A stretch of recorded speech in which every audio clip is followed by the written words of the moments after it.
Yo. We're gonna watch it here in 1 second. I gotta do something real quick. 70, boom.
So this video has been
Well, let's go and start the Ian Cutress, Dr. Cutress. Let's go to, just add it right here.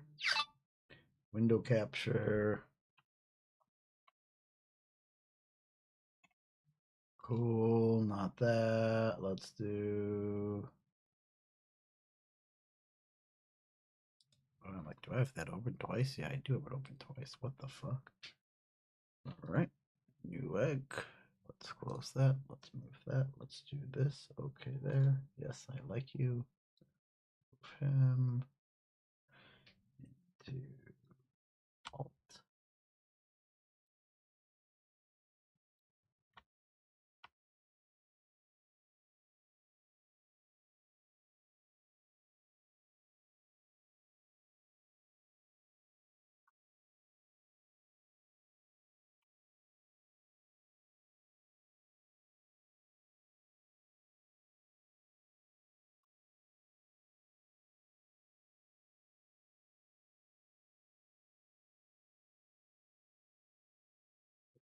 There, let's copy it. Copy it. Let's open Apex. Let's go to the game channel. Let's control V that bitch. What the fuck? Control V that bitch. Yep. We putting Ian. So we'll put Ian right here. Put Ian right over me. Fuck it. Fuck it, motherfuckers. What? Oh no, that is where that is. Yeah, that's where that ending is, bro. Oh, that's where the edge of the fucking map is. That's why. Boop, boop. Let's go up a little bit, Ian. Let's go in a little bit, Ian. Let's make Ian a little bit transparent. Boom. Filters. Boom. What do we want? Let's do it this way. Let's go to CNN 20 down shot filters. We need a chroma key on Ian. Filters. Add one. Chroma key. Okay. We don't care about what color it is. All of this. And then we're going to go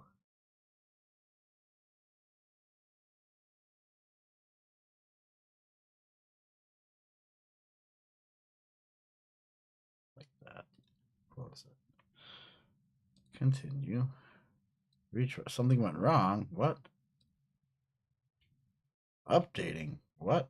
83 hours. What? What is going on right now? Let's pull this back out. Speed test this bitch. How can it be an update? It takes that long.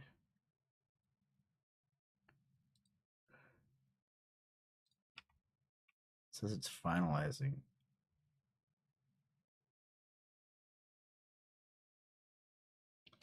Well, either way, let's start the Dr. Cutress thing while this finishes updating, and we'll go from there. We'll go from there. Has been a whirlwind from start to finish. So this video has been a whirlwind from start to finish. If you've been keeping up with what's going on, first, there was a video from Steve at GamersNexus cutting deep into the Linus Media Group ethical and professional responsibilities. We were just going to report on serious concerns that we have with LTT and bring some awareness to these critical issues. A few hours after that video, Linus responded on the LTT forums with a very emotional take on the situation. GamersNexus then put out a news video picking apart Linus's response. The following morning, headed by the new CEO of Linus Media Group, Terran Tong, they published a video indirectly responding to the key criticisms and issues made by Steve. I'm speaking today because of the recent community outcry demanding change. I'm here because I agree with the community. We do have a lot of work to do. To also add into the mix, just before that video went live, a former employee of Linus Media Group took to social media to speak about the hit on her mental health and inappropriate comments and a toxic atmosphere inside LMG. This comment wasn't addressed by the new CEO in the video, as the video had only appeared a short time later, but with everything else that's going on, it's important to highlight, and we'll talk a bit about it here. In this video, which initially was going to be a deeper analysis of Steve's initial video, this video is still going to do that, but also tie in all of the new points that have come to light since. What's your minimum specification? So before getting into it, there will be some ground explanations and rules. Now, I've been on social media the last few days trying to keep track of all the moving pieces. One of the first comments I got when I said I was making this video was from somebody who had never heard of me before and asked if I could introduce myself at the start along with my credentials. With that in mind, Dr. Ian Cutress, you motherfuckers. What? My name is Ian Cutress, and I spent 10 years as a CPU and senior editor for the website commentate, covering consumer enterprise PC hardware, as well as details regarding the website. My name is Ian Cutress, and I spent 10 years as a CPU and senior editor for the website Anantech, covering consumer and enterprise PC hardware, as well as details regarding the semiconductor industry.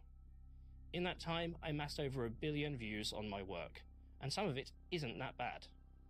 I started this channel 3 or so years ago, with the aim to put a voice to a lot of my detailed analysis of the hardware and the industry. I do deep dives into new architectures, new science, things like quantum computing and machine learning hardware.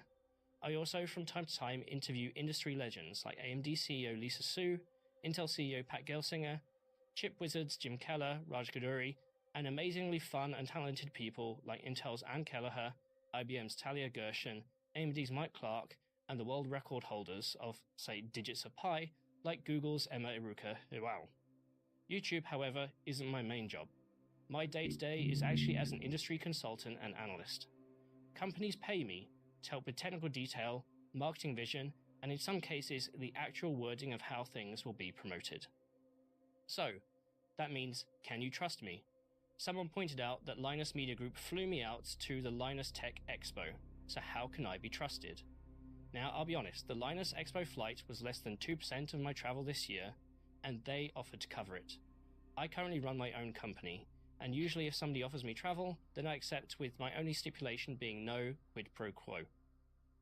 Even then, during the show, I essentially outed some of the controversial business practices around defining sponsored content at Linus Media Group to be problematic, to Linus's face, using his own words, live on stage, in front of over 1,000 people. I would put that clip in here, but this video is going to be quite long anyway. That's perhaps for a different video where I analyse that presentation on its own. Aside from that time on stage, I think I've actually spoken to Steve more in the past year than I have to Linus. But again, can you trust me? If companies like AMD and Intel pay me for consultancy work, can you trust me? Whenever somebody asks me that, I explicitly say no. I'm not here to be trusted. I'm here to present facts and offer analysis. The work itself should do the talking. I am simply the medium. I have experience, sure, and those that have known me a while may trust the analysis from my experience that I offer. But if you don't know me, then my advice is to simply not trust me at all, by default. Make your own conclusions from the data, and if there's parity, then perhaps we may find common ground. So another thing for this video is the ground rules. One of the reasons I started writing the script for this video is because the video from Steve at GamersNexus and his approach to explaining things came across as very odd. The ability to mask fact versus opinion, not following standard or expected investigative journalist reporting practices, and some of the extreme nitpicks involved. A lot of this, I believe, is simply due to the lack of understanding, and I want to fill in the gaps as best I can. A lot of it has to do with the go-between, a small company from a big company, which I'll get into. My initial comments on social media about the video started this script, which ended up longer than my master's thesis. A lot of people are going to think that this video is simply an attack on Steve and GamersNexus, or that I should be focusing more on Linus Media Group's glaring deficiencies highlighted by Steve. This video, my intention, is not meant to be an attack on Steve at all, but an analysis of the situation through the lens of the comments he has made. We will also cover what Linus Media Group has done and criticised, and that's the main part of this, as well as my thoughts on it as well. A number of you might think this is a defense of Linus Media Group, and no, I'm going to take them to the cleaners as well. But the how is ever the most important, and the words and evidence used have to be explicit, and I'll go into that. The second ground rule is the nature of this content. If I've learned anything from the feedback about this story, is that for every dozen people, there are 5 dozen criticisms that I should be focusing on something else. There may be a part of this story for which you think is the most explicit and the specific point to focus on, or that point really drives it home for you and is black and white. This video is going to tear down a lot of those presuppositions. I'll be focusing on many points throughout the whole story, most of which should at least cover the one you are most passionate about. And for the topics that, for you, might be black and white, please don't be offended when I start picking them apart. There's a point to understanding that even the most serious, even the most egregious things that can happen to us happen in degrees. The reality is very rarely black and white. Third and ground rules is naming. I'm going to be very clear when I'm talking about Linus, the person, and Linus Media Group, the company, or Linus Tech Tips, the brand. I'll be very explicit with Steve, the person, and GamersNexus, the company, as well. The entities are different, and a lot of what I've read online makes it read as if people assume they are the same. Steve is not on every GamersNexus email, just as Linus is not on every Linus Media Group email. Just like Lisa at AMD isn't on every email I send to AMD, though it would be amusing if that really did happen. In order to separate where the issues are, I'll be very explicit in my referring, because it's important where blame, if any, should lie. Now, before you say that he was CEO, he should accept all of it, then you fall back into the black and white category that I've mentioned before. That doesn't let him off, but it ensures that a fundamental accuracy when we discuss all of this. So if you've made it this far into the intro, and yes, it is a long intro and are still watching, there's also one more ground rule I'd like to put in here. A lot of this video, and I mean a lot of it, is going to go into explicit nuances and the interpretation of different words. I'm literally going to go into the differences between phrases like A can do X thanks to B compared to A can do X due to B, and what that means at a subconscious level. If you enjoy that level of anal detail, then this is a video for you. A lot of you are going to think I'm being overly needling, but in order to get some of these analytic depths, love it, Dr. Cutress! to do. On top of that, there are likely times where I'm going to come across as hypocritical. That will be one of my character flaws too. I'll hold my hands up and admit that. I'm not perfect either. I'm not trying to portray myself as perfect, but please feel free to call out these points in the comments. But please keep the discourse respectful about anyone who you talk about. And with that, let's begin with our sponsor, which is me. I hope you can take something away from this.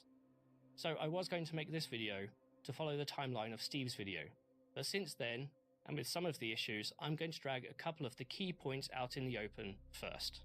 To start, the Billet Labs debacle. This is really 2 stories in one, a bad review and an auction. Any way you cut it, Linus Media Group shats the bed here.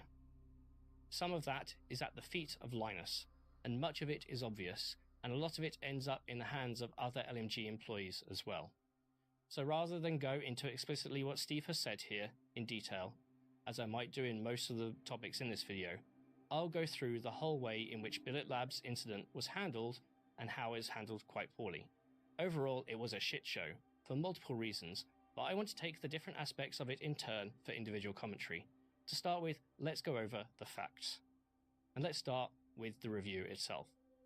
In the review, Billet Labs provided a prototype 3090 Ti water monoblock to Linus Media Group for testing and review.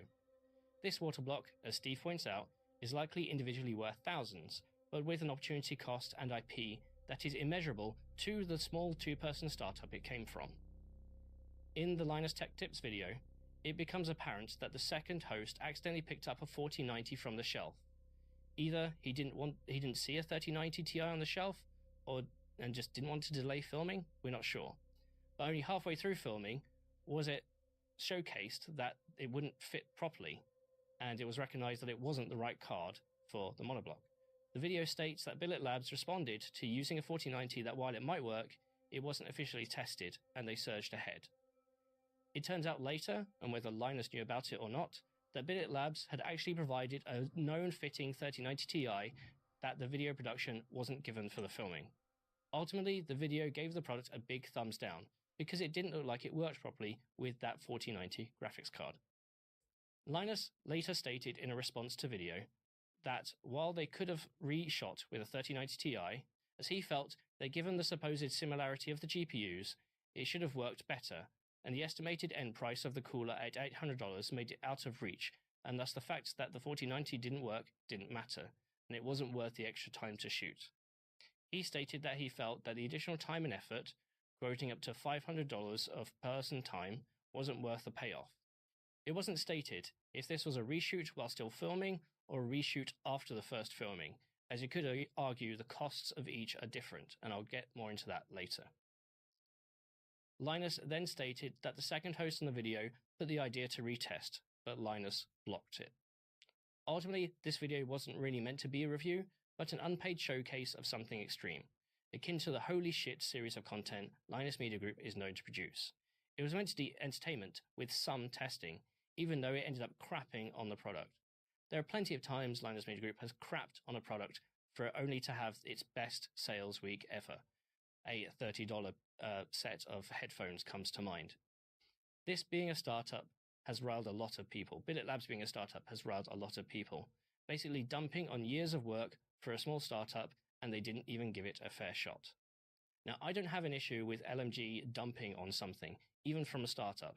However, I do agree that the dump has to be a result of fair testing, even if the price is outlandish. In this case, a full retest was warranted for sure. Yvonne, Linus's wife and CFO, has stated in the latest Linus Media Group video that Linus incorrectly blocked the filming and retesting. She stated that the cost of retesting shouldn't matter if the content is wrong, which is the right approach. I can assure you that I've read the criticisms that we weren't willing to spend $500 to test a product, and as the one that manages the finance, I can tell you that couldn't be further from the truth. Linus made a clear and egregious judgment error regarding retesting a product he felt was impractical. He did make a clear and egregious And I've told him so. judgment error. Billet Labs then requested twice for the prototype and the GPU to be returned. Neither were returned. So here we move to the auction, and here's where it gets very shitty. At the LTX Expo 2023 event in Vancouver, I was one of the there! stalls in the corner of the room was a silent auction area Yep. with a number of items as seen in previous Linus Media Group. I have it. videos. I have the videos These of it. include I the actually took a Xenon video server, of it. the Zenvo Z1 Prison smartphone, the LMG Diamond Play Button case, the Baby Hot Wheels case, a massive custom-built PC, and the Billet Labs monoblock. Rules of the silent auction is that you put your name, email, and a price, and whoever has the highest price at the end of the event gets to buy the thing. All proceeds in this case went to charity. Now, I can either go straight to the heat or explain the process here. I'll actually start with the process. I am more confident than not that Linus was not personally involved in this auction or with any communication with Billet Labs. No shit, if you were there, you saw how crazy this guy was bouncing To be around. proved wrong on this, that the engagement with Billet was likely through the sales team or the writing team, and the video was greenlit, and the first time Linus knew about Billet was when it came time to film, or at script review. It wasn't then, The but person in contact with you're Billet on the right remained track. in contact. When it comes to deciding what goes to that auction, there would have been someone to which that task was assigned. It was their job to find items for auction, along with the big ticket items, and all of the small sundry items. Colton, in the latest Linus Media Group video, has confirmed that to be the case. I can fully imagine that person going through previous videos and assuming that if they still have the hardware, then it is Linus Media Group's, and as a result, never checked with whose video it was whether the hardware was still needed. Anyone who then saw the silent auction stand would have assumed it was approved. I don't know if Linus ever visited the auction stand during the event, and it was in the far corner, or even if he knew about the back and forth with Billet to this point. Of course, the auction ends, the exchange happens, and the next anyone thinks about it is when Billet still isn't getting the hardware back, and the person on that email exchange can no longer find it in the warehouse, and a public statement is made. To make matters worse, after the fact, an LMG employee emails all the winners of the auctions, asking for names and addresses as if they had lost the list of winners. Colton stated that the list was misplaced and that the email was in error. Now, based on this flow, you can clearly see a fuck ton of massive red beacons. The person who didn't send it back in time, the person in charge of the auction not double checking if they could auction it, no one doing due diligence before, during, or after. It actually came to my attention that a second item, the Hot Wheels case, was also erroneously auctioned. The content creator that supplied it to Linus Media Group, who was actually at the expo, stated that he actually had preferred if they'd given it back to him. I don't know if that ever escalated beyond a personal conversation, however. Now, as you can imagine, if you're Billet, here's a company that's reviewed your product incorrectly, said it's useless, and then sold or auctioned, though the exact word makes little difference at the end of the day, your one and only prototype. I'm sure here laws were broken. Then we get into the response. I'll limit this to just the Billet Labs incident for now, but Linus responded on the forum about 3 hours 30 after GamersNexus posted their video. In that post, with other comments, Linus stated that they'd reached out to Billet and basically told them to give them a dollar figure to make it right, or, as other people may have stated, to make it go away. Linus stated that after they gave a number, they'd be paying it and consider the matter closed. Billet Labs responded stating that this was not the chain of events. That in an email they had stated the value of the block the value of the block as a prototype, but no direct email exchange about returning the prototype or financial conversation had actually taken place. This has enraged a lot of people. In a follow-up commentary, GamersNexus has found that the number Billet Labs provided is actually from an older email, and since the debacle, no actual increased dollar amount has been stated. This also happened at the time in the UK at midnight to make things a lot more complex. Since that point, Billet Labs has posted on Reddit an overview of the situation. Linus Media Group had contacted them stating they could buy the monoblock back from the auction buyer, but Billet has refused, asking for the previously stated monetary value instead. Their reasoning is that it had already started building a replacement, and there was no guarantee that the block still worked or had all the custom fittings given how many hands it had been through, and that it wasn't currently in the hands of Linus Media Group, so if the monetary value provided, the matter was considered closed. They also stated that even if they'd get the block back, they were skeptical that they could get it up and running in good time compared to simply building a new one. From a legal perspective, I can only assume that Linus Media Group and Billet will have documentation drawn up to remove any liability from Linus Media Group after the money is paid. That's the practical thing to do. Personally, I think Linus Media Group should still get the block back and send it to Billet, as well as pay the value. Even if Billet can't use it, at least it's with them, and they can be rest assured it's with them. Linus's comments in the WAN show and then on the forum did not help one bit. Yes, he was clearly emotional, but that does not excuse him. The outrage this has made is easily understandable, and there are plenty of you that want to see LMG write a sincere apology, especially how Linus personally doubled down on the negative review of the product. However, for a lot of the audience here, it seems that that is not enough. Not enough for the financial compensation and for Billet to be happy with the end result, or at least as happy as they can be. It's very clear that a portion of the audience wants Linus to be publicly shamed at this point, to have a video with his tail between his legs and shuffle awkwardly as people throw tomatoes at him, or something. While the auction wasn't Linus's fault, it was Linus Media Group's fault. It's shitty. The whole Billet Labs saga from start to end. Now the question is there an end? A talking point here that's been brought up, would it have been the same if they'd sold an NVIDIA prototype or similar? Well, for a start, Linus Media Group's relationship with NVIDIA has been broken for a long time, but that's not the point here. This sort of thing would have only have happened with a small startup item that Linus wasn't involved with. Billet Labs is super small, and as a result, it wouldn't need the engagement of the senior staff like an NVIDIA or AMD engagement would have. Having been in this reviewing community for a while, I can categorically say that reviewers of yesteryear did indeed sell off old samples. Some of that was actually to pay for bills, because journalism simply doesn't pay these days, or simply to recoup the time for review. In almost all circumstances, hardware you get for review is never yours. It's on loan, and sometimes that loan is returned. For others, it's usually a more long-term loan arrangement. But if that sample ever ends up on the open market and gets RMA'd, it will get back to you, and that's not a conversation you want to have. I remember years and years ago, I called out Linus Just about a found Samsung phone they'd got in for review, only a month or so after it was reviewed. This is where I the found the Tips website had a section to buy old hardware. I got 2 pictures of it. This is different, and charity auction, whether you want to auction sales, is different. And at this point, Linus does not need to sell 2310. samples to drive cash. The chain of quality assurance in this case was non-existent. The response has been gut-wrenching. Is it endemic to Linus Media Group as a whole? In isolation, no. The sale of samples is not. You can continue to argue that the review rushing is endemic, however. For what it's worth, I've reached out to Billet Labs, as they are not too far from my offices. I requested, out of the blue, an opportunity to visit, first to record a video about them, and only if they wanted to comment on the saga. Unfortunately, as I only had the following day to do so, and my next couple of weeks are booked, I didn't hear a reply. That's understandable. They're probably going through a lot of messages, and bigger creators like Jay and Steve want to get involved. So I doubt they even saw my message. I'm not going to be top of that list, but if they do reach out, I will follow up. So next up on things to address immediately, I want to talk about the social media posts made by a former Linus Media Group employee, Madison, that were posted in the middle of all this. Now, as a forewarning, none of this audience should go harassing anyone in this video, especially Madison. For context, Madison posted this at 11 PM to midnight in Vancouver time, and the final Linus Media Group video available on Floatplane at 3 AM and then Vancouver time and then 4 AM. 100222310. Media Group hasn't addressed these comments in that video or directly, will have to wait, and they have since published an official statement on Twitter about this.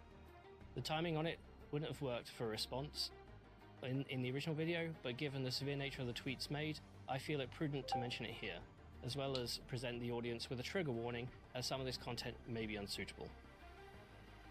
Madison Reeve was employed by Linus Media Group up until 2 years ago as their social media coordinator. At the time, it would appear that she was the sole person employed in this role, especially to post, in her words, in a day, 3 tweets, 2 Instagram posts, and 2 TikToks, which doesn't seem bad.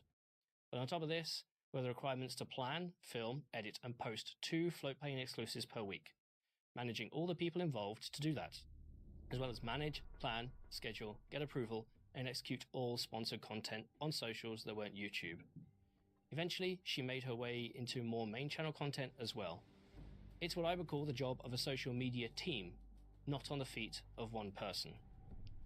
She quit Linus Media Group as a result, in her words, of the ruining of her mental health. The tweet thread goes into more detail, explicitly showcasing what can only be described as harassment, bullying, belittling, condescension, bait and switch rules, inappropriate sexual discussions, and inappropriate sexual contact. She also details self-harm in order to have sick days that she was told off for taking. Whichever way you slice it, what she recalls is absolutely horrifying and shouldn't be wished upon anyone. It paints an explicit picture, from peers to management, of a toxic workplace with teams of badly managed individuals. Not only that, the words describe a severe mismanagement in hiring procedure, such as bait and switch, and the day-to-day fear of other employees and management due to their actions or words, on top of a lack of any formative HR acting on addressing specific employee concerns. The detailing of certain events makes me shudder just to read them. Our thoughts should go out to Madison and hope that by putting words down, at least in some part, a weight is lifted from her. Now to address some of the bad takes that this has brought out from the audience. Some of you are fucking idiots. First, to the people who say, why now? Why in the middle of this? All I have to say is, does it fucking matter? At all. When you're small and the other party is big, there's always a fear of speaking out. Fear can be petrifying, literally, like rigid in place. You come out when you feel comfortable and when you're ready to do so. In this instance, it happened in the middle of all what's happening with Linus Media Group, and there's less chance of her getting death threats. And the Linus Media Group audience has a history of giving death threats. Given, I've literally written in my script, given some of Linus Media Group's audience, that's a valid concern. If you still think the timing is fishy, just be glad you've never been in a situation like this. Jesus Christ. Second, to those asking why we believe her, and shouldn't we hear both sides first with that before even addressing the issue? First of all, you are a fucking problem. If someone is being attacked by a lion, you don't first ask the lion for their side of the story. You ensure the person who was being attacked is safe and well. If it's taken someone this long to speak up, Being paralyzed for the fear that long, or for being afraid of the consequences, it is an extortionate mental toll. If there's going to be a both sides to this, I fully expect it to happen behind closed doors, either legally or not, in either direction, and only the remedy to be made public. So while writing this script, Linus Media Group has confirmed to The Verge and then posted on social media that they are taking Madison's allegations seriously.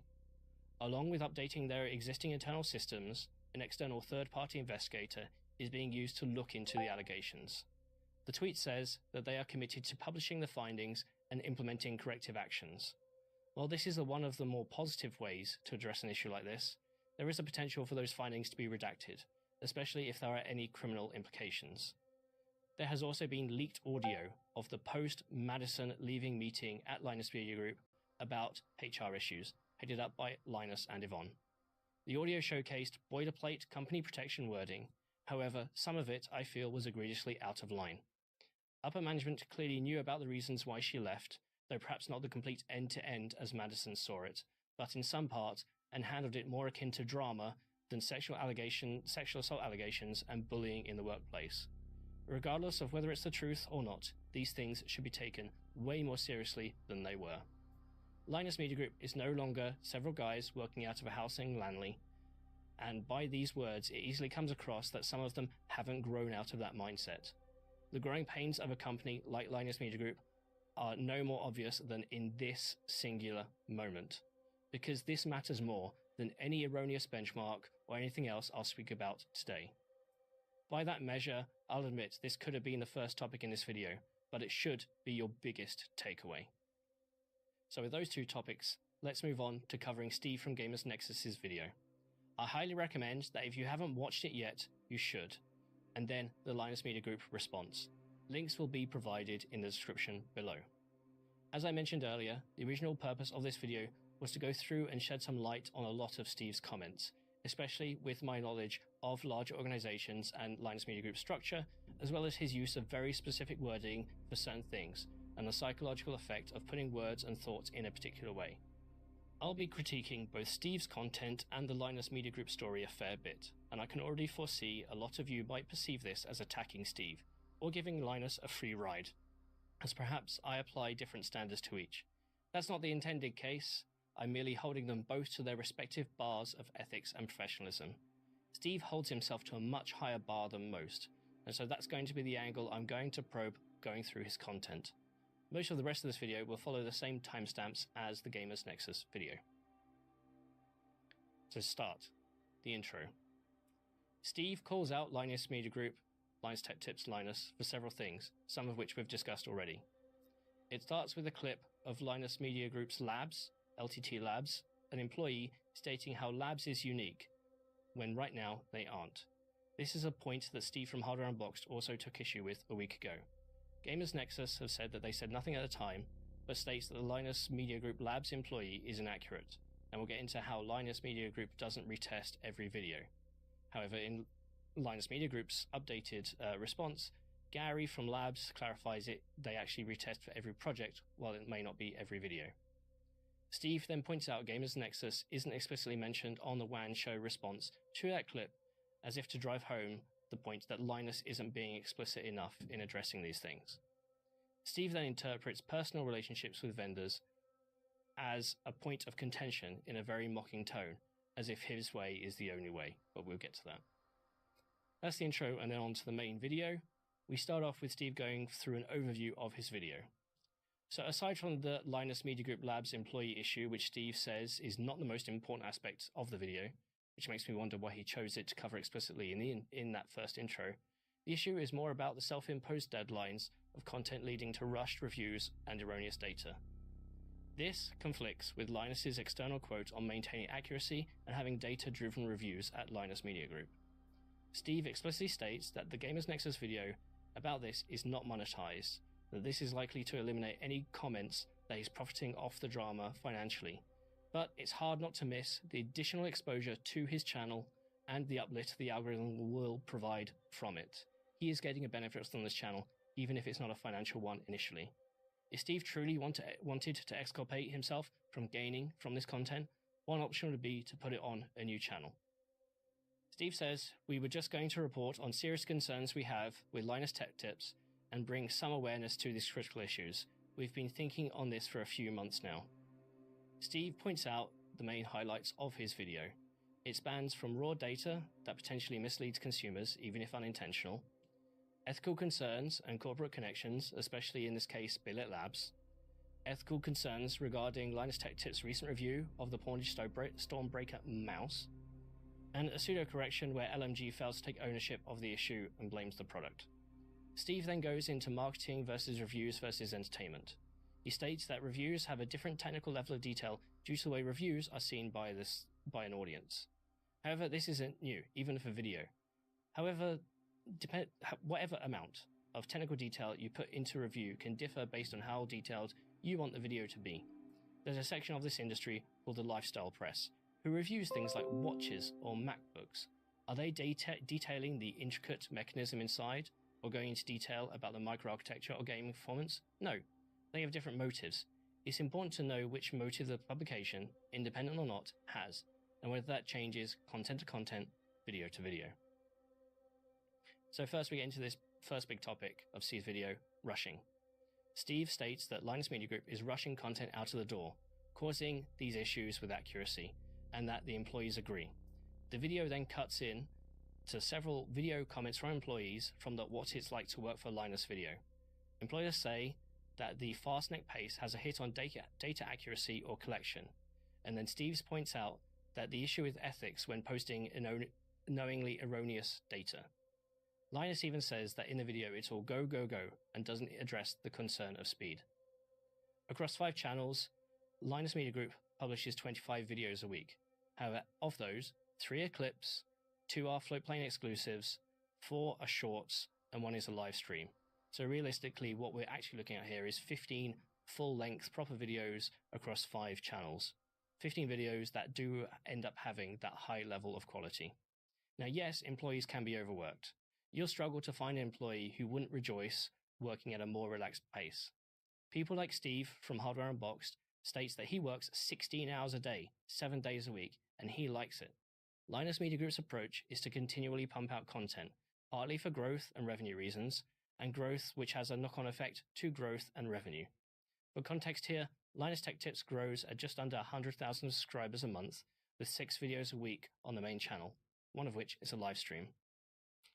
We'll get into some of the issues about data collection and more time to film when errors observed and the cost involved later on. But I should point out that Steve states in this part of the video that though they are rushing, and this rushing is causing significant and frequent testing errors, but is clouding the ethical judgment. It's important to note here that at this point in the video, this would historically be inferred as Steve's opinion, and he's drawing correlation and not causation here. He does this multiple times in his video, seemingly interjecting his opinion before providing the data, and I'll highlight the ones that I find. I've learned over the years of writing, when somebody is reading a script and using specific wording, either knowingly or unknowingly, they can draw an opinion as if it was a defined conclusion. Steve does this incredibly well, and it goes unnoticed a lot of time, again, in my opinion. You may not think that way with what he says, simply because it's an obfuscation, but it is done incredibly well. I'm going off my experience and my analysis of his wording in previous content as well as on this specific point. I'm of the expectation that any objective analytical piece should start with defining the problem, presenting the data, explaining the data, and then offering up an opinion, kind of like a research paper. Steve's videos tend to do the reverse, or at least sprinkle the opinion throughout. Again, this is from my perspective of what I've seen. Maybe it's for engagement, but usually this was considered historically an egregious overstepping of the journalist's role compared to, say, an opinion columnist. So here we move into the second section of Steve's video, the accuracy and data to mislead. Steve states that on the back of the billet video at the beginning, that Linus sometimes publishes known bad or known incorrectly acquired data, which is different from a mistake. Here we have 2 buckets for any potential erroneous data, so known bad or known inaccurately acquired data, or mistakes. The word Steve uses here is sometimes, as a plural. I'll state that this part of the video, he's presenting a conclusion, but has only offered up one piece of evidence. Because he hasn't established any continual issue, I'm going to have to point it out here. He may have the data on, but the time for that conclusive remark is later. He does showcase that Linus knew, at least at the end of filming with Billet, that the wrong piece of hardware was used. This was in fact a mistake by the person sending out the video, as I mentioned before, grabbing the wrong video card, and it turns out they were sent one by Billet themselves. Linus's immediate justification for not retesting was that the GPUs were not too dissimilar, although Steve disagrees about this based on video card tolerances. But Linus also argues that the hardware was over $800. The monoblock would cost over $800, which no one informed would buy at that price. Linus has since backtracked on this point, but only after doubling down in the forums. I'd rather see the data with the GPU intended, which would mean refilming. Alex in the video did put pressure on Linus to retest, but Linus declined. Linus is very driven, and so a quality assurance in this position would be to stop him, be stronger-willed than him, and say, yes, we're doing it again. On this topic, I broadly agree with Steve. Steve states that the publishing of known bad data calls into question the motivation of the corporation. Because yes, if I were to jump to a conclusion, I'd think you're suggesting that every evil corp with known bad data has a bylaw that simply says do evil or something similar. I'm annoyed because I find this statement broadly sweeping, generalized, non-specific, and a somewhat simplification to the obliviousness of what a content production pipeline for Linus Media Group is. Should Steve be cognizant here? Absolutely. Does it matter? I'd say yes for someone in Steve's position to say what he has, which again falls in this instance under opinion. Steve highlights the arbitrarily self-imposed deadlines that Linus Media Group has and its fast-paced schedule. Steve states that this ends up with misleading consumers, and at some point it is no longer an unintentional mistake to mislead with known shortcuts that reduce accuracy. I also have issues with this because it relates to business vision and maintenance. If the company has predicted growth, any company, and it revolves around meeting targets, then you go to meet those targets, or KPIs, key performance indicators. In this instance, Steve is highlighting a very measurable metric, the publishing schedule, which, as I mentioned earlier, is 15 full-length videos, and the rest are shorts or live shows. If the growth of the group under new CEO Terran is to continue on the same path, then there will also be a schedule. And a relevant question here is if that schedule stays the same or changes. Speed and quality are a knob. You can slide from one side to the other. To the point now where a lot of bulk written media are now simply speeded with little or no benchmarks. If Steve is aligning with the speed of content with the unintentional mistake to mislead, that's a claim he fails to explicitly showcase in this video, as we'll go into further. He cites issues leading up the path, but by any measure of connecting dots end to end, he does not do the final connection. Which ultimately means, again, we fall back on Steve showcasing opinion before we hear evidence, but presenting it as fact. This is Steve applying his own logic, kind of which we all do, but to a sequence of events and coming to a conclusion presenting to millions of viewers. This view is one that you may also share. But following a logic trail is different to meeting a burden of proof. It is not explicitly the topic at hand that annoys me about this. I mean, it still annoys me. I like good data. But it's this way of arbitrary following logic and presenting opinion before presenting evidence that really busts my balls as somebody who's actually done investigative journalism. So the next section of video is drama and risk. Steve highlights that people will call his video drama. However, despite that, he feels that the content is a necessary conversation worth having. In terms of the content, I agree, although it should be taken in the context of the fact that personal, individual standards are not the same as industry standards. To call out people for calling it drama is a form of gatekeeping, which I find is pretty horrendous. Part of it here, explicitly with Linus Media Group, is understanding the Linus Media Group model. Some of it is reviews, some of it is showcases, and some of it is weird shit. And then the question becomes whether the audience can actually tell the difference. In a recent panel about sponsored reviews that Linus and I were both on, I literally called him out on this, stating that the audience typically doesn't register a difference, and especially when it comes to sponsorships, but more on that later. When Steve says about calling it drama, I don't think he means that this way when he says accuracy and ethics is a conversation worth having, but I think it's absolutely a key point into defining who we are and what we are as an industry or individuals within this industry. Ultimately, part of the shit show that Linus Media Group is in is because they're trying to do it all. The fact that the labs isn't up to speed yet, and the labs team trying to showcase Linus Media Group as a bastion of raw data collection. It goes to show that Linus Media Group really has multiple personalities right now, some of which will take time to evolve. But in the meantime, this has led to a lot of issues. A lot of people have highlighted that Linus Media Group has growing pains, maintaining the small independent media breakneck speed of doing it all for too long, and it has effective quality. But then Steve states that if anyone starts calling it drama as some sort of catch-all platitude to discourage, then they're calling it drama because they're uncomfortable with the story. Now with this, I vehemently disagree and find it obnoxious that Steve is already presupposing your audience, his audience's reaction. More than that, he's telling the audience what to think. That's an egregious break of trust that you should endure with your audience, especially this early on in the video. And I find it galling Steve would suggest such a thing. I'm of the opinion that the audience should come to their own conclusion, or at least stick a comment like this at the end as opinion and state it as such. Steve also says that the topic makes him uncomfortable. It's fine to state how you're feeling, but please don't you shouldn't really be telling your audience how to feel, even if they disagree with you, unless you're telling them to actually take a hike. I will state that at this point in the video, Steve says, I haven't enjoyed the process of it, but it feels like something we desperately needed to do, otherwise we wouldn't be doing it. It's worth noting that when Steve says, I haven't enjoyed the process, he's smiling quite heavily. Now, some people say Steve is a nervous smiler, and yeah, I get that. I understand that. However, that's simply not the case. You can watch the clip for yourself. I haven't enjoyed the process of it. What'll be interesting to hear here is Steve's bar for this sort of thing. Everyone has their own bar when it comes down to accuracy or completeness of analysis. It's clear that Steve's bar to himself is quite high, and Linus Media Group's bar to Steve is low and has been dipping. Is there a universal bar we should set for everyone? No. Are there minimum standards we should be expecting from people who say we're doing X? Maybe. Talking point here is, does the fact that Linus Media Group puts out erroneous content hurt GamersNexus in any way?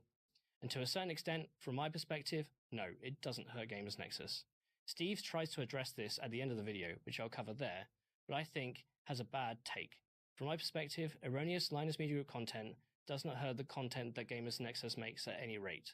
When an outlet is obviously wrong, that damage occurs to the brand. We're all kind of in our own little silos here with the content that we produce. What's not siloed is the audience, which means Steve is doing this as a way of educating the audience. That's what he wants to do. Steve's intent here is to showcase the issues with Linus Media Group rather than to promote his own positive take, but there will be some inference on that, as only someone who holds themselves to the highest standards would create this sort of content, and by contrast, that applies to me as well with this video. As a result, I'll be more confident than not that Steve and GamersNexus see this as a public service announcement, as he says he is bringing attention to it. There's a part of that makes me feel a bit uneasy calling it that way, given that he's calling out one specific individual rather than looking at the industry as a whole, like a proper public service announcement would do. But that's his prerogative, and it's okay to have different opinions about stuff like that. The danger on doing individualized public service announcements like this would be any egotistical influence that might result, leading to an affirmation that this sort of content should be a staple for the future. I say that applying it to myself and my content more than anyone. Steve says it's not drama to simply talk about errors and factual testing issues and to bring light the issues so that Linus Media Group can rectify them. In general, I'd agree about topics from a generalized process, but I disagree with the process in this instance. The story GamersNexus provides is one specifically about Linus Media Group, which changes the nature of such a topic. For example, one part of ethical investigative journalism is, unless it's uncovering an explicit crime or break of the law, reaching out to get a formal response in advance. GamersNexus did it with Principled Technologies, and that blew up. GamersNexus did it with Newegg, and that blew up. Somehow, those companies got special treatment, but Linus Media Group did not. This isn't me sticking up for Linus Media Group here, but I'd be interested to hear the reason for the disparity. Steve, in his update video, explicitly states he doesn't have to ask permission, but that's not the point here. Reaching out to Linus Media Group wouldn't stop you from posting your video, just like it didn't stop you him posting the Principled Technologies or Newegg videos. The precedent set for the last 20 years of tech journalism and 100+ years of investigative journalism is that you at least reach out. By not doing the basic due diligence in this instance, one could, in my opinion, presume that it's on the side of drama to do it in this format. However, I will relinquish that you are free to present your concerns as you see fit, as I am doing mine. I will take note that I've been contacted by people in the media who have expressed this as a serious concern in Steve's report. I'm not just talking about one person. I know for a lot of you, it seems for Steve that this is the most minor of minor things. I told you this video that I'm going to be anal about specifics, and this is a specific concern that other people in the industry have with this sort of content. Some of you will wonder if I reached out to either team before this video recorded. I did not, simply to emphasize this point. However, having mentioned that I was doing a video on social, I did receive contact from Linus Media Group last minute, who did offer to respond to any specific concern. For the sake of equilibrium to both sides, I might post any responses from either side in a different piece of content rather than here. Steve says that GamersNexus are approaching this as objectively as possible. Now, I'll refer to my previous comments especially about Steve's videos. While perhaps not obvious to the casual viewer, he does interject subjective opinion, consciously or subconsciously, all the time. If I were to pick apart most of GamersNexus investigative analysis, this would be the most frequent element on my list. But this becomes from my experience in the topic, as well as a background in scientific publishing where order and details matter. I know that for a lot of audience that responded to me on social as I was writing this, especially those that were pro GamersNexus by context, feel that there's no objective bar higher than Steve. Formally, from an analytical linguistic perspective, I disagree. Simply based on my analysis of his wording and structure. I know a lot of it is objective, but it's the subjective inserts that distort the potentially internally consistent narrative, and we'll go into examples here. Next section of Steve's video goes into the breakdown of Linus Media Group. Steve goes through the fact that Linus Media Group is 120 people and had a recent acquisition purchase offer of over $100 million, and highlights that Linus recently stepped down as CEO in favor of a former Corsair executive who also worked with Linus at NCIX. This is Taran Tong. I've met him, and he seems calm and collected, for what it's worth. Steve then highlights that the person running the labs is a former marketing director of ASUS. Now, this is something I do have an issue with. Steve says he wants to present this as objectively as possible, but he highlights Gary Key, the head of labs, with a massive disservice. If you are not aware, the head of LTT Labs is Gary Key, who has been in that position for about a year now. He was formerly a senior director of marketing for ASUS USA for 12 years, although he wasn't in the top 5 people in charge of ASUS USA for what it's worth. The reason why I bring it up is the disservice here is that Steve portrays Gary as a marketer first. Gary's history is that he actually had my old job back at Anantech before he joined ASUS, and he only really joined ASUS because Anantech didn't pay enough. At Anantech, he was in charge of all motherboard testing, and motherboards are one of the hardest things to test in the industry. He set standards, he effected change, he laid several foundations that reviewers lean on today, consciously or not. To derate him as some senior director without highlighting his benchmarking experience is a massive, massive oversight, and that also highlights a very specific narrative here. Perhaps it doesn't change the outcome, but it's definitely a twist of the knife for sure. Steve then states, Dr. Cutress! Coming with it! Main title sponsor for the LTX. Woo! The fact that this is a run-on sentence brings about the implication that ASUS was only the title sponsor because Gary had a say in it. The link isn't explicitly stated, but the pacing of the wording leads to that being my initial takeaway of that sentence. One of the key elements to doing any investigative journalism like this is to identify how your pacing and wording will be interpreted in advance. Before people claim I'm holding GamersNexus to a higher bar than Linus Media Group here, I'd argue I'm correlating how they set their own bars, and I'll move in that context. Steve then states, also in the same sentence, that ASUS was the title sponsor of LTX, following what we believe to be a soft-handed handling of ASUS's board and RMA issues. Again, this is another interpreted reason for ASUS being the title sponsor of the expo. If that wasn't what Steve meant explicitly, then I'm at a loss for words why this was even brought up in the context of the ASUS guy running the lab's comment at all. Either these are all interlinked phrases, or you're exclaiming a bunch of non sequiturs in a run-off sentence with unintended consequences. This is aside from whether Steve believes ASUS got an easy ride from Linus Media Group, but there's no mentioning of AMD, who also sponsored the expo. Yet I don't believe Linus Media Group has hired an ex-AMD employee to allow Steve to make that inference, but I bet you he would if he could. Again, this was made without evidence on Steve's part. I'm going to play that sentence for you in its entirety, just so you can hear it for yourself. Its lab is led by a former marketing director for ASUS, which was recently the title sponsor for LTX following what we believe to be a rather soft-handed handling of ASUS's board and RMA issues by LTT.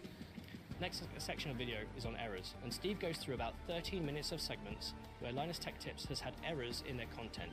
Specifically here, GPUs, CPU coolers, power supplies, and then CPUs. I'm not going to go through each segment piece by piece, as they all drill down a similar narrative, inaccuracies and errors. What I would like to discuss here is the nature of errors. Steve categorizes them as intentionally publishing bad data, or they are mistakes. But in this section, I'll discuss errors, deadlines, and how the review process differs from smaller organizations like GamersNexus to larger organizations like Linus Media Group or any big industry player. But to start, one thing we can all agree on is that no one is perfect. No one is error-free, but it's more than that. After writing at AnandTech for over a decade, I bet you could pull up any one of my reviews from those 10 years and find issues with it. Some of them were big errors, like the time I forgot to remove the plastic on the CPU cooler, and while testing it fine, performance wasn't as good as it should have been. Or the time I used an old overclocking regedit command to ensure consistency, and Microsoft patched it out when I hadn't realised and there was a performance deficit. I had 3 or 4 big mea culpas over my time there, requiring substantial rewrites and new testing entirely. I have also had big exposés that did really well, and you can probably find errors in those too. This is your champion. There were hundreds of corrections and edits that were put in place in my content before reviews and articles went live. There were hundreds of corrections and edits that were put in place after the content went live. I had the distinct benefit of being in a written medium, where edits are easy. In video, edits are harder, and arguably you have a lot less time if you run to a deadline, for example a product embargo, in order to get it filmed and sent for editing and export. With written content, you can at least go to the last minute and make changes later, and we did that a lot. The tools for editing and post-publishing on YouTube are video. So talking to you here, does a YouTube channel need to meet an embargo? This actually came up on the same panel Linus and I were on about sponsor reviews. My commentary, based on my observations, is that the larger the YouTube channel, the answer is no. These channels don't need to necessarily hit embargo. Because video is not a search engine optimization driven medium, I like to call it a thumbnail driven medium, like written media is, getting those search clicks isn't a priority. So you could be a day late, and we've seen people do that. But what of self-imposed deadlines? This is one of the critical aspects of GamersNexus. This video has been a whirlwind from start to finish. If you've been keeping up with what's going on, first, there was a video from Steve at GamersNexus, cutting deep into the Linus Media Group ethical and professional responsibilities. Both in smaller organizations like GamersNexus report on serious or larger concerns ones that we like have Linus Tech Tips. with LTT This is and going to bring be some as accurate awareness to to the best of these my critical ability, issues. of my understanding. A few hours as a after that content video, creator myself, Linus and responded on the working with LTT forums with a organizational very clients. emotional take on the situation. So the review process, what people actually might think it is. So a product arrives through the door, and as a long-term reviewer, you put it on a test bed, which eliminates all other variables. You then sit there for anywhere from 2 to 20 hours or more, running individual benchmarks, noting down the results. Perhaps you start generating graphs, and then you start producing your article or script, taking B-roll as well.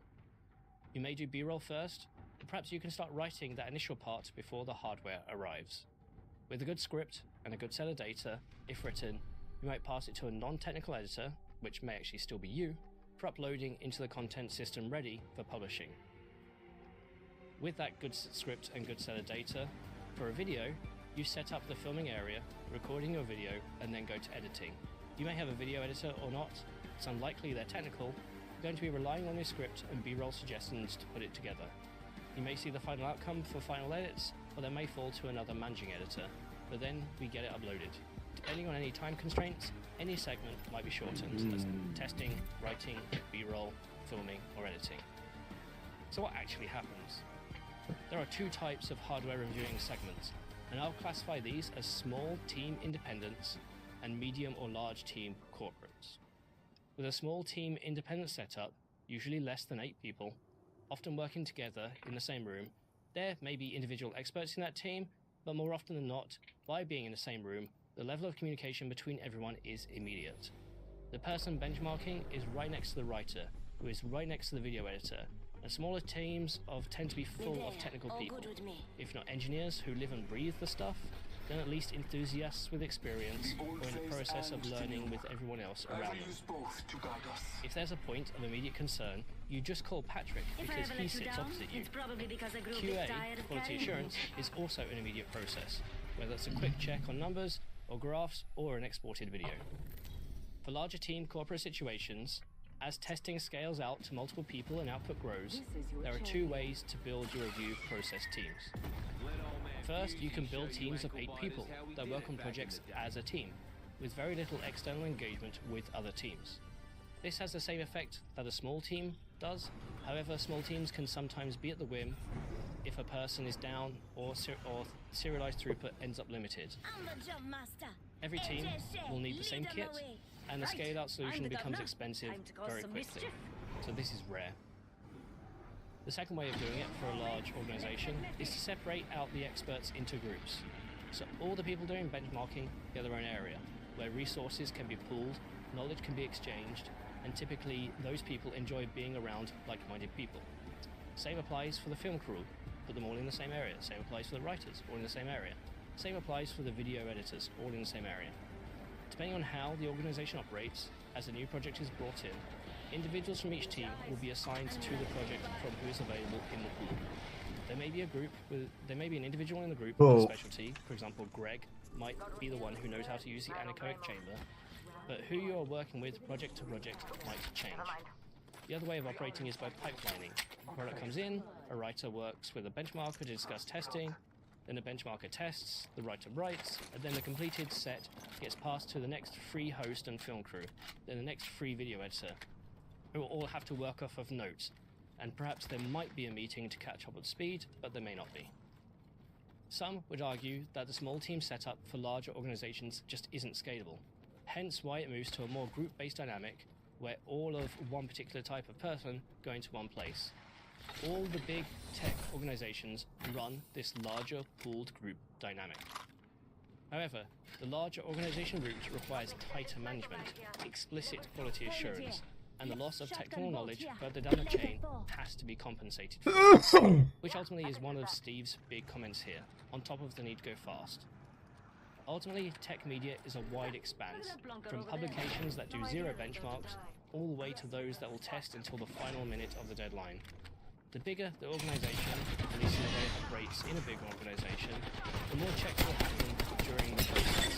The procedures are evolving from a handful of people in a startup mentality to a large organization is scaling the checks and scaling the quality assurance.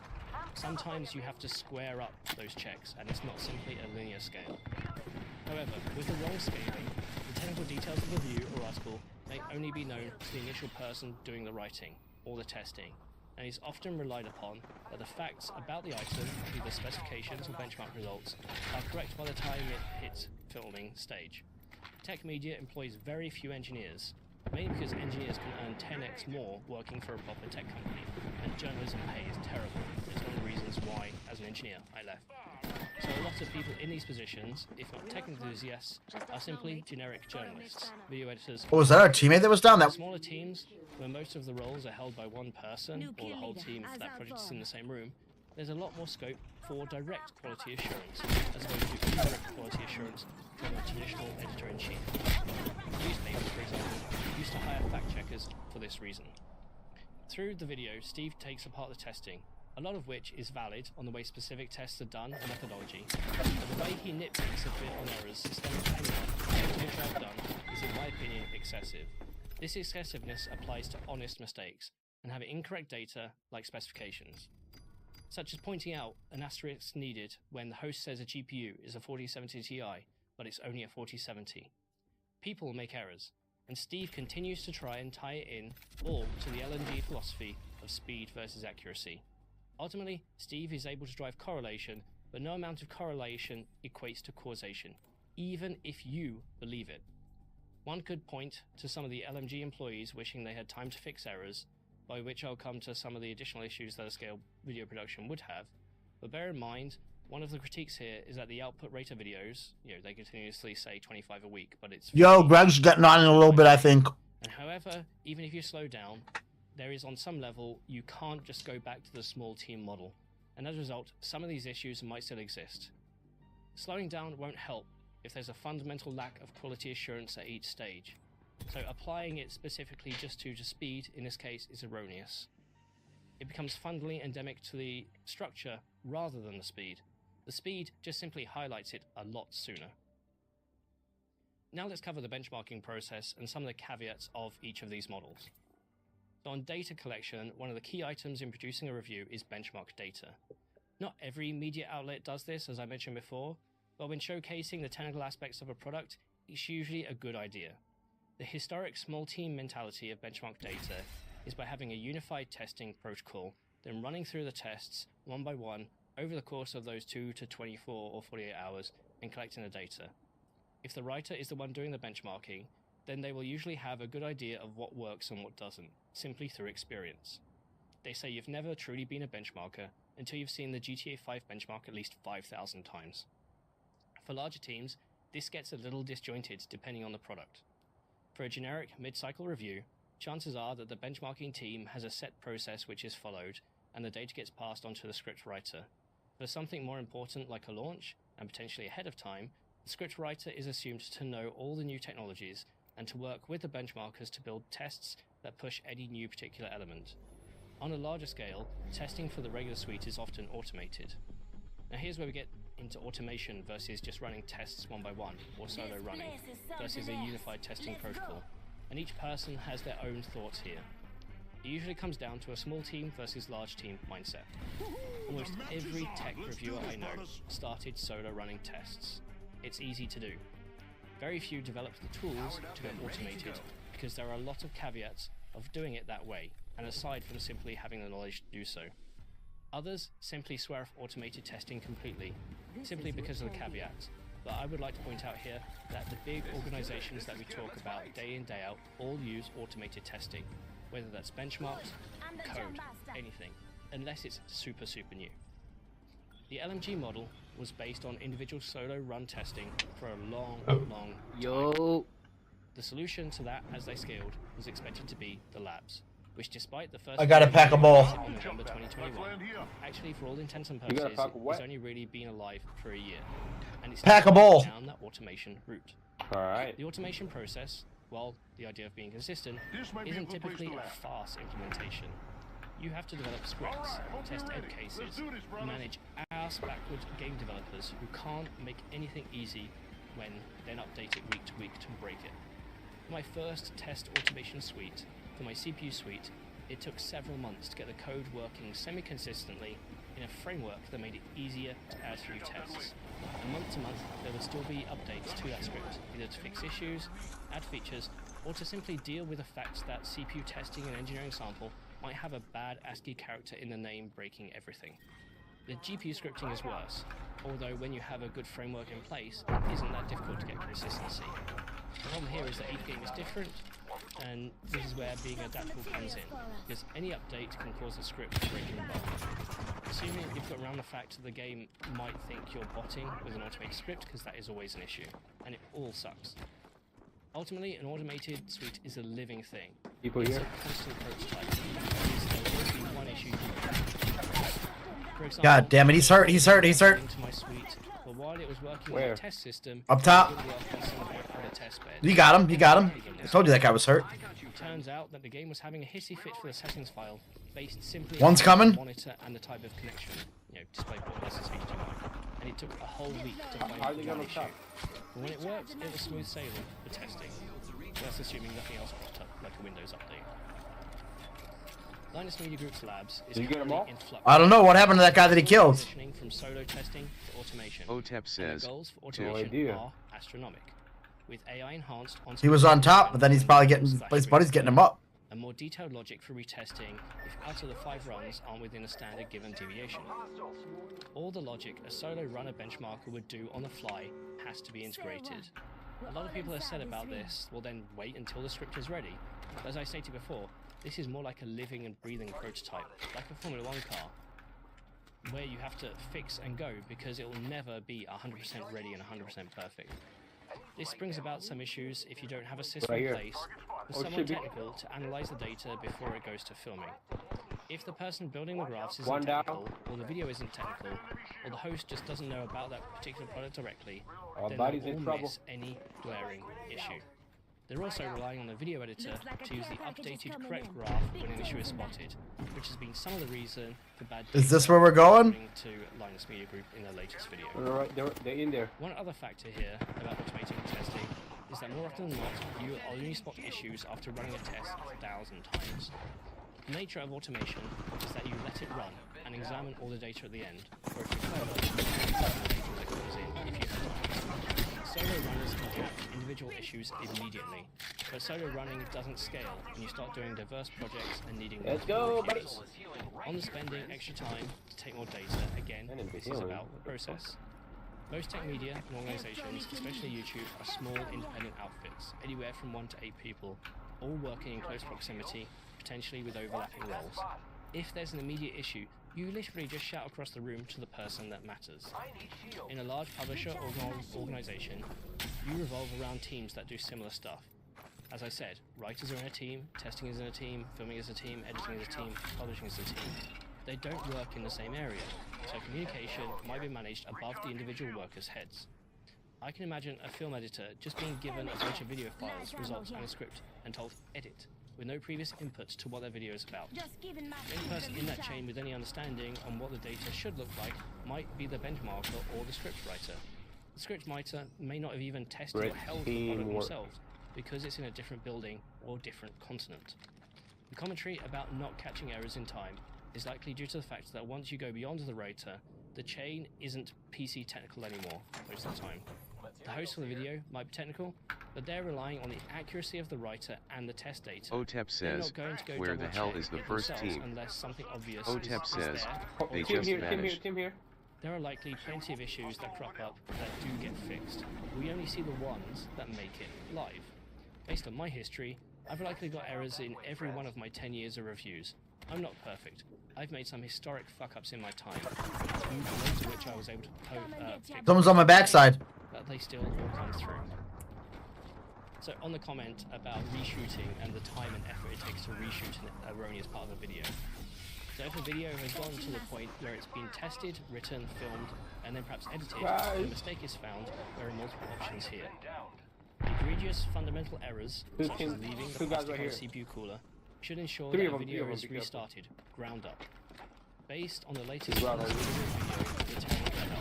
going to be the standard. Less fundamental errors can either be removed from the script, such as a cyberpunk benchmark clearly being wrong, you can just leave it out, or you can retest, reshoot, and then re-edit. This is assuming the error is even caught, given what I've said above about chains of people not being technical. This also assumes that even if the data is provided to the video team, that the team will use it. If an error gets caught, then yes, posting data isn't a good thing. However, the decision to retest, refilm, Linus is correct in saying that retesting and refilming could be $500 plus in people's time. But beyond that, unless it's something that can be done there and then, it has to fit into schedule. Book time in the studio, ensure that everyone is available. There's also to ensure consistency with looks, hair, makeup. You could end up doing it several days later. If recording a full video is typically a 5-hour job, including 2.5 hours for film crew to set up and tear down, then a 2-minute re-record is actually a minimum 2.5 hours. And it might not be possible until Thursday, and everyone in that process has a time slot. As you add more quality assurance, that gets worse. Then you've also lost a video for that day, and so the real cost isn't just the $500, but the revenue lost for not maintaining schedule. It's up to what would be an editor-in-chief as to whether the schedule should be dinged or not, although a smaller team is often more flexible with content, and the larger organizations are not. Journalists, since the start of time, has always had to work for deadlines. Those that don't meet them usually end up getting fired. However, posting something that's really wrong should be caught by an editor-in-chief, something that Linus Media Group doesn't have. Lots of people think that everyone is a small organization operation and can do things on a dime. If you have a corporate process and with sufficient quality assurance, ideally you'd have a backlog of content ready to fill in those gaps.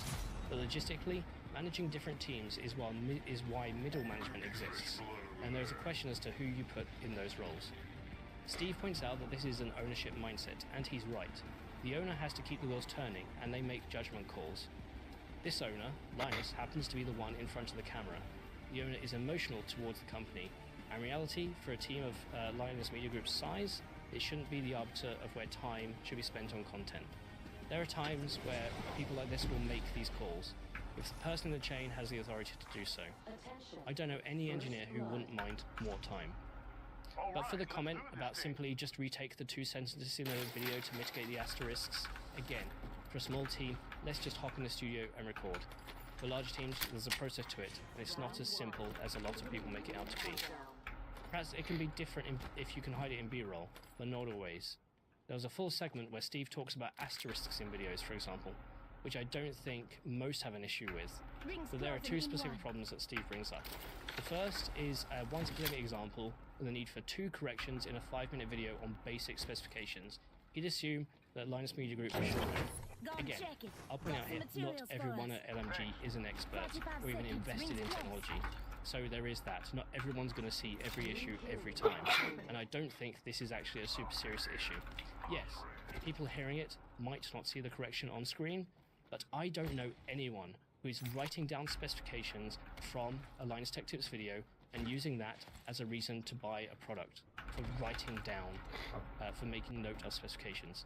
Yes, these specifications should be correct, but it's not as serious as it comes across. The second asterisk point is to cover up more serious errors, such as one example where a keyboard not having stickers, even though Linus said it did. In this specific example, it looks like Linus was speaking off script and simply misidentified the product. But maybe, as long as an asterisk isn't the serious reason for the final conclusion, I'm okay with them, even ones as serious as the keyboard stickers, or not in this case. Number of times I've done minor edits in my content after filming or posting, number of times anyone has done it shouldn't be held hostage. At what point though, Steve highlights that a video used an asterisk to showcase the teraflops of the A100 when in actual fact I showed the host was right and the video editor was wrong. The teraflops on screen was right for floating point 16 dense performance, which is standard, but it was corrected in post to read for the floating point 16 sparse number, which seems like that it was only corrected arbitrarily because only a few things in machine learning use that level of sparsity. This specific example was used for the just take the host back down to the studio comment. GamersNexus doesn't cover machine learning, so there is that, but it makes me wonder while pointing out these asterisks if GamersNexus actually fact-checked whether they were indeed accurate themselves. Steve also points out here that some of these errors only take 5 minutes to correct. I hope I've taken you through here why that is not the case. It is for a small team operation, which he's very much used to, but when you have a large organization, that is just not the case. In the asterisk section, Steve also takes a jibe at a host on an LTT sponsored video for remarking that there's a backplate. Steve exclaims that the host praised the company for gracing us with a $1 backplate. This comes off as a very pithy comment in my opinion, and just making a gripe at a sponsor video. Steve's views on sponsors is well known, but I guess I expected more continuity in that specific argument. It just felt really weird and out of place. So we move on to accuracy, ethics, and responsibility. In this segment, Steve highlights that they've seen an alarming amount of conflicts from Linus Tech Tips as it relates to their conflicts of interest given corporate connections, the flow of money, and the potential bias as a result. In that sentence, he's actually doing something really amazing. He presents a conclusion. There are conflicts in the first part, but then backtracks in the second half of the sentence by stating potential bias. This is a common rhetoric and English language tactic to make the person reading or listening believe something before you've been provided evidence. You've already calling them conflicts as a hard and fast fact, but then immediately backtrack to the words potential bias. This is an incredibly sneaky way of wording things. Judging by my Twitter feed, a lot of people looked over this and other sentences like it. Steve highlights that Linus is personally invested into Framework, and showcases their hardware, but the media group still reviews laptops. Now, every framework video I've seen, or even casual mention on Linus's live streams, he states unequivocally that he is an investor. He's still allowed to do videos, to do testing, and it's on the audience to believe those results are genuine or not, as the case may be. Though whether he's doing a review, or more likely a showcase, which is like a review... Oh, wait, where are you? Touch, not designed for gestures. It's for other vendors to decide whether to send laptops to Linus Media Group. And chances are those devices were acquired, all these devices for review are acquired without Linus ever being in that email chain. I think the people with the biggest gripe, if there is some level of impropriety here, would actually be the laptop manufacturers themselves. Steve doesn't address this. We then come on to the Noctua branded LTT screwdriver, which again, in all honesty, is less likely to have Linus involved at any stage. D4my4N says, where TF is lifeline. Think that someone in Linus' position is on every single email, making I don't know, back where you left me, probably? Stated, whether you believe him or not, although GamersNexus frequently brings up clips of Linus talking, addressing his points, so I assume they do, that he, if ever, knows who is advertising at Linus Media Group or not. The sales is separate from the people writing the reviews, or the benchmarkers, or the film crew, and usually the host. That's why most sponsor spots on LTT are segues, and a different person is doing the ad read. The wall of separation between the company and the one making the opinion is well established in... We'll try to let them move. From top to tail. Yeah. It's harder to police with smaller teams and smaller companies, in fact. Let them loot you and move. Steve also makes a dig at the hiring of industry veterans, like the new CEO Terran. Where is he at? Is he at the same level you are? Or is he above you? I find it his box. There's three of them. No, his box. Our teammate's box. Where's that at? Doesn't already have relationship I'm not sure. He's not on my level. He's gonna die. Yeah, I'm not gonna get him at this point unless they move quick. The value people like that bring to the job is the experience, very rarely the connections, especially given what they used to do. Do you really think Gary, as head of labs, is making connections D4my4N says, so F dumb. Didn't already have those connections? I'll craft you. Oh my god. Oh my god. That was great. To make sponsorships that Group didn't have already. I mean, dude, if I'm a half a mile behind you guys, how am I supposed to enter your fight? Doesn't make any sense. I get left behind so fucking often, then people get into fights that they can't finish. Like, haven't you been in the real world? Don't get into a fight you can't finish if you're alone. Wait for your fucking friends to show up. I'm not too sure what implicit ethics are, but let's address the topic of qualifications. To be a hardware reviewer, I'll simply state that you don't need any. The number of people in the industry that do great work but have little more than a high school diploma or nothing at all is amazing. All different sorts of content, all different overviews, some are technical, some are not, and many of them are extremely passionate. But everyone draws a line, or you could potentially call it gatekeeping, as to how much knowledge you have in order to publish technical data. Everyone has a boundary, and you'll find the most self-assured, confident creators have the highest bar for that. Having worked my way through, doing my 10 years in the mines of written content and research, I'd argue that when I started, I had a technical background, but really I was an idiot. By plenty of measures, I'm still an idiot today. I'm still learning. I still make mistakes. The key here is not qualifications, it's experience, or having a sufficient mentor and quality assurance chain to make sure everything is corrected. Qualifications help, sure, but they're not the be-all and end-all. Before somebody points out that the sentence I'm quoting is out of context or shortened, the full sentence from Steve is, the implicit ethics of knowing, a lack of qualifications yet contributing to operate on a certain type of content, or being unwilling to commit the time to do the content properly, especially if you know that there are flaws and shortcomings already and choose to forge ahead. There are multiple points here to unpack, but Steve boils the errors in Linus Media Group's production to one of two caveats. One, that the schedule is rushed, or two, the team is unqualified. In this instance, Steve doesn't state which one he thinks it is, or that it could be both, but he doesn't leave the door open for any other potentials, such as growth pains, mismanagement, the flux of labs versus solo testing, or the lack of proper quality assurance. I'm not defending Linus Media Group here. There are things they absolutely have to do better, and that's also why there's now a new CEO in charge. I have actually spoken with the new CEO, Terran Tong, and it was telling.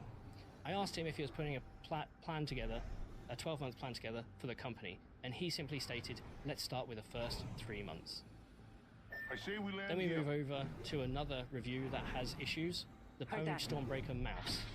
Steve describes what is an 11-minute video about a mouse on the Short Circuit channel. This channel is usually reserved for unboxings and first impressions. In a video posted in the last week since we're filming this, the host fails to notice that there were plastic covers on the feet and dings the mouse negatively because of the high friction it has. At the end of the video, he says, "I wouldn't buy it." Normally, from an unboxing video, I wouldn't want this sort of thing, so one could argue that this video is a review and not an unboxing. So the Linus Media Group team, and note the team, not Linus specifically, stated that they would edit the video directly in YouTube, take it out, which can take up to 48 hours while the old video is shown. They also stated the manufacturer didn't make it obvious and provided little instructions to remove these little plastic feet. In the GamersNexus video, Steve highlights this as an endemic part of the Linus Media Group review process. Something is wrong, blame the manufacturer, don't bother reshooting the video. As other people on social media have pointed out, the mouse has also a lot of other flaws, which could push to the conclusion that they gave, not just the feet. And Steve fails to highlight this directly, except in a short community snippet 3 minutes later in the video. Steve states that if the main marketing point of the mouse is the low friction, it has to be tested. Thing is, in that host's mind, they did test it. Steve is dinging them simply here for not knowing. There's a ton of stuff I don't know. There's a ton of stuff Linus doesn't know. There's a ton of stuff Steve doesn't know. But Steve also highlights that while missing the plastic covers might be acceptable for an end user, it wouldn't be for a seasoned reviewer. This is somewhat fair, although are you sure that the host here is a reviewer and not just simply an unboxer? This falls down the rabbit hole of experience and competence, which I'll get to in a bit. But Steve calls this a magnitude of error disingenuous to the viewership, again without highlighting any of the rest of the unboxing. Is an 11 so this is truly the mountains out of molehills. We got a bunch over here. Steve goes on to say that not removing this tape is egregious. However, Steve says it in the way that assumes the unboxer knew it was there. They didn't. You can't add knowledge into someone's brain before the fact. Steve seems to think here they're trying to go on top to get over us. Is as big a disservice as shitting on the product, and claims that this is simply a function of not having enough time with the product. Carnage in their tweet addresses the fact that it isn't Linus doing it, and it should have been verified before publication. This is a good argument here for a new test, a new video, something which, given time for publishing to the GamersNexus video, it would have been rushed to build up already today, as I'm filming this. However, given the Linus Media Group initial response, you could tell that wasn't going to happen. Therein lies the bigger issue of creative control, and that's the point that Steve should have focused on here, as we've covered already. Whether or not you take GamersNexus or Linus Media Group's side in this, I do want to mention a story here. Now, as a hardware reviewer, I've built tons of systems, on a testbed, off a testbed, over 1,000, maybe 5,000 systems. There was one review, a big high-end Ripper type platform, where I got the hardware in for a launch day review, so I rushed it obviously, and I ran in all my automated scripts and started to write the review. As a one-man team, I saw the data when it came time to analyze, and I found a big error. Ultimately, I discovered that I had left the plastic wrap on the bottom of the liquid cooler. That obviously caused a lot of 4-letter words at the time. And with the time I had left together, I scraped together a review with proper testing. I even made a page to showcase the differences if you make this error. The point being, even with somebody of my experience, not the most experienced in the industry, but there's some, shit happens. I caught it before the video went live, but it would have affected my opinion. There are many of these issues that we as reviewers catch that you simply never know about, and I'm serious. It's only the mistakes you notice. I think it's somewhat a bit nitpicky because it leads into some of Steve's comments about editing and replacing videos. Now, I'll put this here because as a former written journalist, our opportunity to change an article after the fact is immense. Change a word, change a number, it happens all the time. It's also why I'm not too fussed about the asterisk changes for a specification missed. Every so often, there is a mea culpa where something just went wrong. A full article or a full video needs to be updated.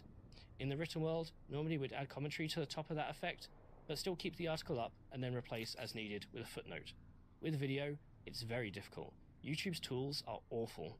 You can't add additional commentary after you post a video, you can't change audio. All you can do is cut a section out, and as I've said before, that can take 24 to 48 hours.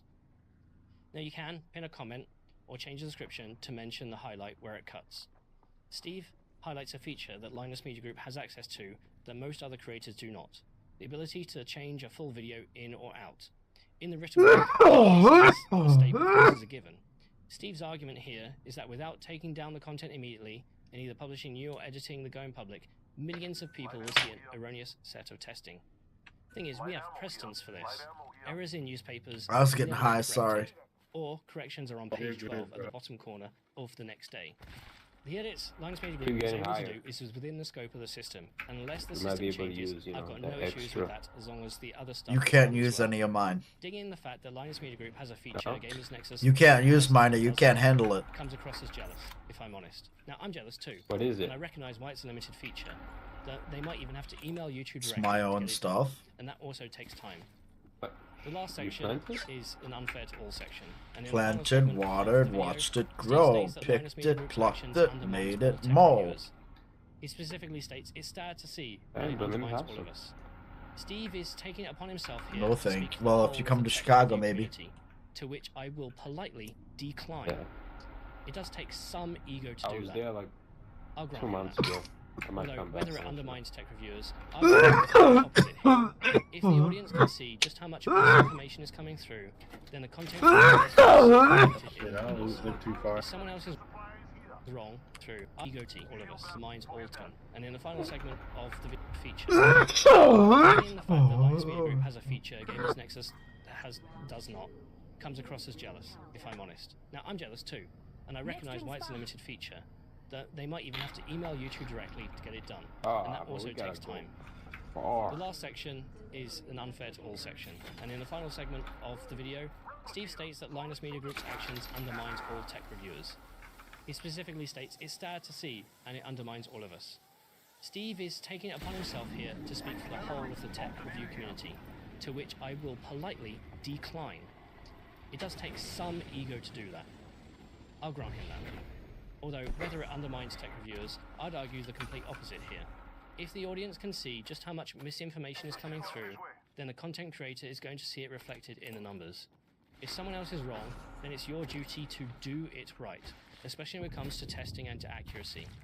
It's all very well highlighting the inaccuracy of others, but that really does come across as punching down, and not an honest attempt to actually affect some change in the industry or a standards change.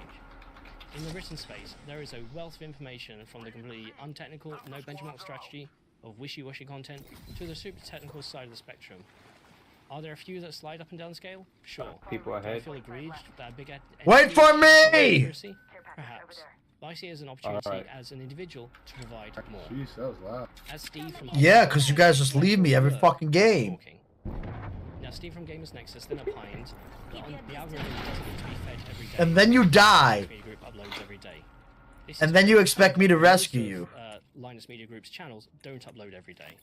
It is my understanding that it depends on what you build your brand around. If you I ain't even mad, I'm just letting you know how it goes, so like, let's not do that. If you post every day, then that as well, along with the associated metrics, in order to find ways to promote your content more, if warranted. To simply issue a blanket statement is oversimplifying the matter, if I'm honest. Steve then states it's getting difficult for those of us trying to do things right, and we're not the only ones in the tech media to weigh into a product conversation after Linus Tech Tips, where we have to tiptoe around it to kind of try and subtly correct it. Now, I don't get this phrase, if I'm honest. One outlet's content should not be liable or beholden to another. If someone has put false information out there, get it right in your content. Why tiptoe around it? Save LMG's feelings? It's difficult to see what side of the fence Steve is on here. The whole point of the media, written or video, is that we don't all move at the same beat of the same drum. If the loud guy is off beat, then make sure you're correct in what you do. There is no need to tiptoe.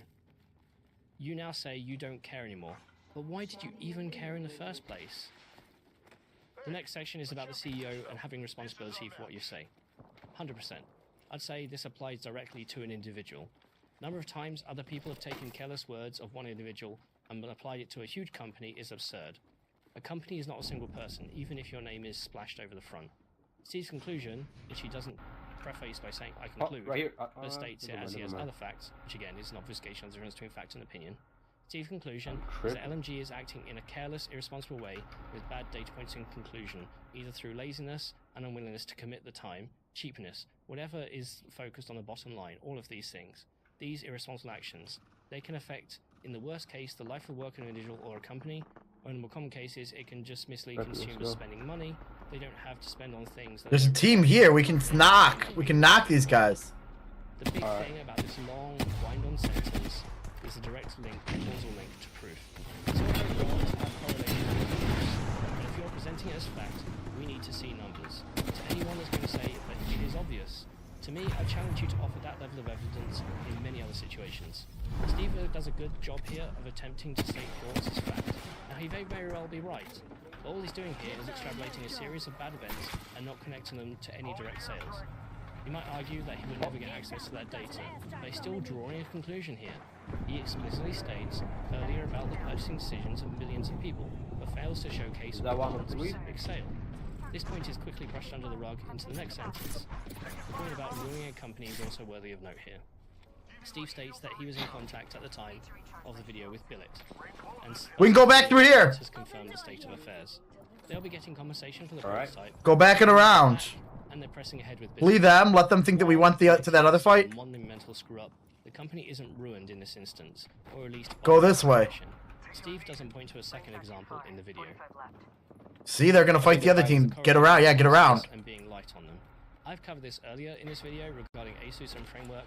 Get all the way around while we can, and then we can turn and we can fucking pin them from getting back here. This is all a big red herring. You can still cite skepticism, but Steve offers no direct evidence here. Steve could argue, and does, Get the high ground right now. Get the high ground right now on him. Yep. From a 30,000 foot point of view, this is Steve applying his own standards on coverage externally. Sometimes the big news organizations don't take a story. At Anantech, I was told several times over the years not to cover certain topics. Each outlet is allowed to focus on what they want, and focus on what they think is more important. Perhaps the more pressing question Steve should be asking is whether did LMG not think it was important enough to cover? That's a more honest question about drawing economic conclusions about sponsorship. Steve states that the situation has raised concerns about performance media groups' effectiveness as a company. Also citing the funny... Let's move! Let's move! ...some bad data. It's not okay, says Steve. This unlikely is also objecting to the funny and goofy side. Everyone has lines, and Steve would appear to believe that LMG crosses his. He's entitled to his opinion here. Steve also goes on to say that the data matters. Yeah, I was already going, sorry. And if you've known anything about modern media in the last 10 years, each brand has a different scale on which each of those points apply. Again, Steve is judging Linus Media Group by his own stick in what is a spectrum. Another comment here worth highlighting: if you start marketing your business on accuracy and data and objectivity, like those of us who have worked by the space since the website days, then we should all be held to the same standards. We should all play by the same rules. I find this somewhat gatekeeping, because no, the rules don't have to be the same. Arguably, they've never been the same. If your lineup is purely engineers and you go down that route, then that's what you will be judged on. If you go down the entertainment route and have a handful of benchmarks, that's what you will be judged on. If there's a mismatch here, you'll find the audience will... Was that my teammate?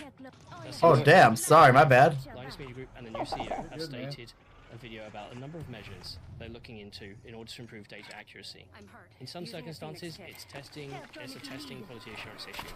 In others, it was the video editors not using updated graphs where errors were spotted. I mean, I can drop this thing, I just don't know how to use it, but I think we should get off to the right. Where it comes to corrections after posting or retesting and missing deadlines. Details apparently will be disclosed later. I will say, as an overall comment, Steve's position seems to flip-flop between pro-company and anti-company. At times he will defend a small company to the hilt and then rail on someone bigger. It's because he's pitching these companies to different standards. Everyone enjoys an underdog story. Although the framing of the nature of those arguments often leaves me wanting more of a reasoning behind any particular direction. But hey, maybe that's just me.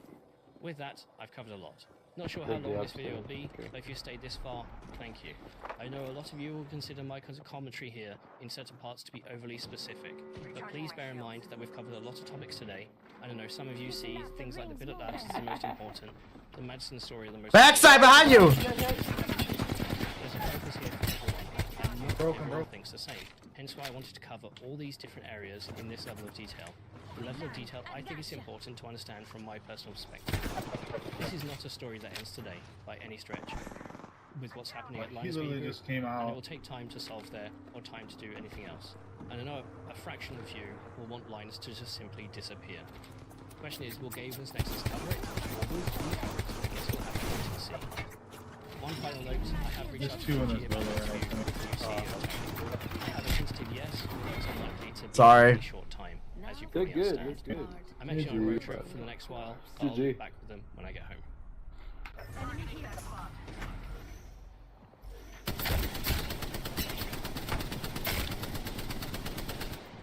Damn, Dr. Cutress! You let him have it!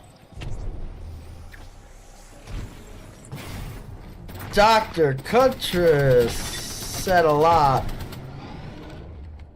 Damn, Doctor!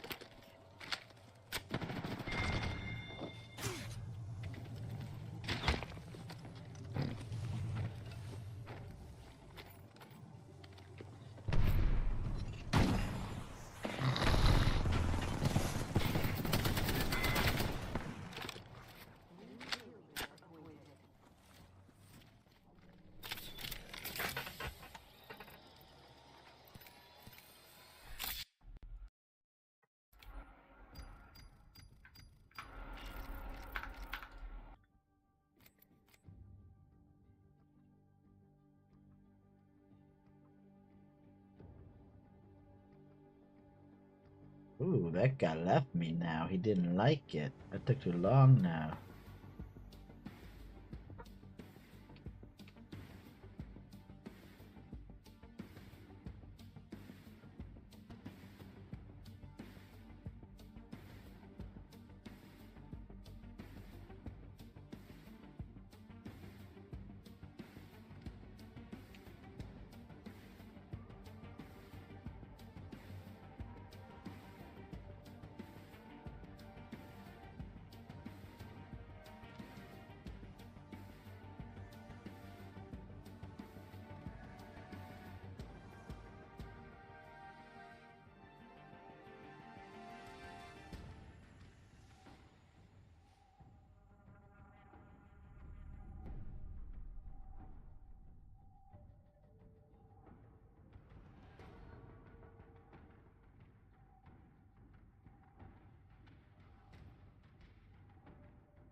Rinse, repeat. It's that simple. I hope they run. I like when they run. This place is something else. Let's go.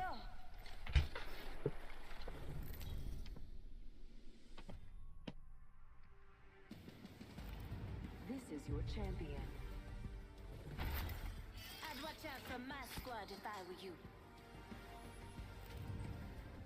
I'm the jump master. AJ Shea, lead them the way. My squad's gonna beat up your squad.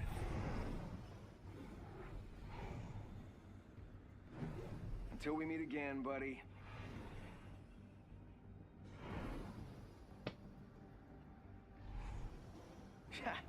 My squad's gonna beat up your squad. I wanna land on someone's neck.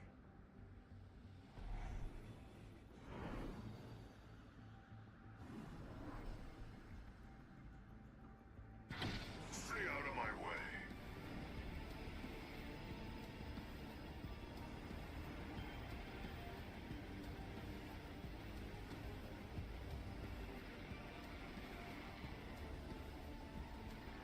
Let's reposition there. Got a feeling that's a spot we should avoid.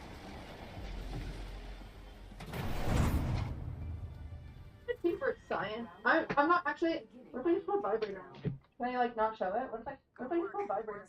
Can I like not show it? What if I? Is that cheating? I just want to try. Can I just see first? What if I just put vibrator on? Can I like not show it? What if I?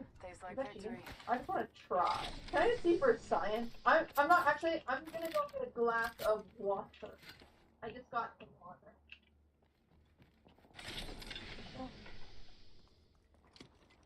Alright, let's go! I'm just gonna play a game. I'm just gonna mute my mic. I'm just gonna play a game without the mic. I just wanna see it.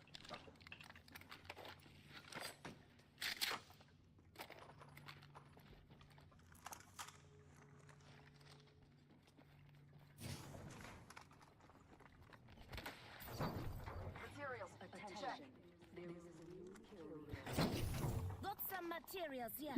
New kill leader. Go and watch out. Yo! Alright, Tim, how far away do we think we are from seeing AMD add more than 8 cores to a single CCD on consumer CPUs? So the mainstream ones that we buy. So it's kind of a crystal ball type question. Really not sure on this one. I'm holding you to this answer, by the way. We did look up the Zen 5 CPU rumors just before, and we got 3 different answers. So one publication said 8, one said 12, and one said 16 per CCD. No one like rumors. I know, it's crazy, Yeah. right? So that's not giving us very useful information. I don't think we can really draw too many conclusions out of that.